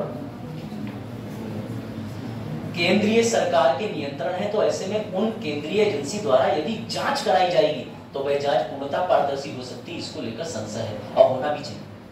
अगला, यानी जिन एजेंसियों को जांच का कार्य सौंपा जा रहा है वे सरकार की समर्थक है, ऐसे में लोकपाल के गठन के द्वारा इन एजेंसियों के प्रयोग से जांच और दंड का प्रावधान होना कहां तक उचित है। अंत में भ्रष्टाचार की जांच के लिए जांच निदेशक की नियुक्ति का प्रावधान भी है, परंतु आज तक जांच निदेशक की नियुक्ति नहीं की गई है, अर्थात सरकार स्वयं उदासीन है। आप मजे की बात सुनिए, इसके अंदर एक और पद भी जोड़ा गया 2016 में कि एक ऐसा व्यक्ति बनाएंगे जो ये पूरे लोकपालों पर नजर रखेगा, इनकी रिपोर्ट भी देगा। लेकिन ऐसे व्यक्ति की नियुक्ति सरकार ने करी नहीं, और जब भी कोई पद या कोई व्यक्ति की नियुक्ति सरकार नहीं करती तो ऑटोमेटिकली उस पद की देखरेख सरकार के पास ही चली जाती है। यानी हमने तुम्हें क्रिकेट और बॉल तो दी, लेकिन एक कमरे में छोड़ दिया 4x4 के, क्रिकेट खेलो खेलो खेलो खेलो खेलो। अब तुम बल्ला उठा रहे हो तो गेंद नहीं मार पा रहे हो, गेंद उठा रहे हो तो बल्ला गिर जा रहा है, और उसके बाद हम कह रहे हैं क्रिकेट तो बहुत अच्छा खेलता है, ये बड़ा होकर गांगुली बनेगा। बेटा वो गांगुली नहीं बने, बल्ला मारे घुमावे।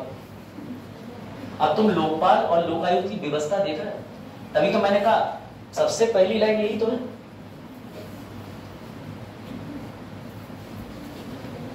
मिल गया मेंस का उत्तर, समझ गए। अब ये कितने भी मजबूत हो जाएं, कितने भी कामयाब हो जाएं, ये आज की डेट में कुछ नहीं कर सकते। 60 दिन में रिपोर्ट देते हैं, और सुनो 1 बजे की बात, इनकी रिपोर्ट भी किसे सौंपेंगे? राष्ट्रपति को। ये लीजिए, हमने 4 भ्रष्टाचार के आरोपी पकड़े जिनमें प्रधानमंत्री भी शामिल हैं। तभी प्रधानमंत्री राष्ट्रपति के घर पे जाएंगे और कहेंगे राष्ट्रपति जी रिपोर्ट दिखाना। राष्ट्रपति कहेगा मैं ना दिखाऊंगा, तो वो बोलेंगे अच्छा 42वां संविधान संशोधन 1976 इंदिरा गांधी ला दे, तो राष्ट्रपति कहेगा बात देखूं क्या, हाँ है, तो रिपोर्ट ले ली जाएगी, प्रधानमंत्री छीनेंगे, ओ मेरा नाम भी है, कल आप इस्तीफा दे रहे हैं, हमारी सरकार आपको निकाल रही है पार्टी से, कल संसद के समक्ष रखोगे। संसद के समक्ष रखने के बाद उस रिपोर्ट पर वोटिंग होगी। वोटिंग कौन करेगा? प्रधानमंत्री की सरकार। वो सब वोट हाथ ही नहीं उठाएंगे। बोले मोदी जी के खिलाफ एक रिपोर्ट आई है जिसमें लिखा हुआ है कि ये भ्रष्ट है, तो सत्ता दल क्या करेगा? ऐसे हाथ करेगा, बोले वोटिंग, समझो ना बात करो। तो तुम सरकार को कहां से गिराओगे? अब तुम लोकपाल और लोकपाल और लोकायुक्त की बात करो, बटन बंद कर दिया जाता है, बटन, ताकि विपक्ष का कोई भी व्यक्ति बोल रहा है तो नीचे से बटन बंद कर देते हैं, आवाज ही ना आए। और इतना पावरफुल है लोकसभा के अंदर अध्यक्ष का ऑफिस कि अगर तुम राष्ट्रपति के खिलाफ महाभियोग पत्र लेके जाओ और उसके लिए 50 समर्थक यानी 1/4 लगते हैं राष्ट्रपति के लिए लोकसभा की पॉपुलेशन में। जैसे ही तुम ओम बिरला के पास जाओगे, ओम बिरला फाड़ के पेपर फेंक देंगे। तुम कहोगे अरे एक बार देख तो लेते, ओम बिरला कहेगा I am boss of the house. Lok Sabha के स्पीकर की इतनी पावर है, इतनी राज्यसभा के अध्यक्ष की भी पावर है। जब सीजीआई दीपक मिश्रा थे तो दीपक मिश्रा के खिलाफ आरोप लगे थे, उसमें वेंकैया नायडू थे। तो वेंकैया नायडू के पास में जब लेटर पहुंचा कि सीजीआई जो है दीपक मिश्रा को करप्ट है, तो उन्होंने ऐसे लेटर फाड़ दिया। विपक्ष कह रहा है कि अरे देख तो लेते, बोले I am boss of the house, कर लो कार्रवाई। और क्या आरोप थे दीपक मिश्रा जी पे? कि वो सरकार का समर्थन करते हैं, उनके फैसलों को पूरी तरीके से ओके करते हैं। तो ऐसे में अब तुम इस समय इतने खतरनाक बन चुके हो कि अब तुम लोकपाल और लोकायुक्त से खुद जाके समझा दो कि हमें पता है तुम्हारी मजबूरियां, हमें पता है, हमें पता है, रहन तुमसे ना हो पाएगा। ऐसे याद रखिए,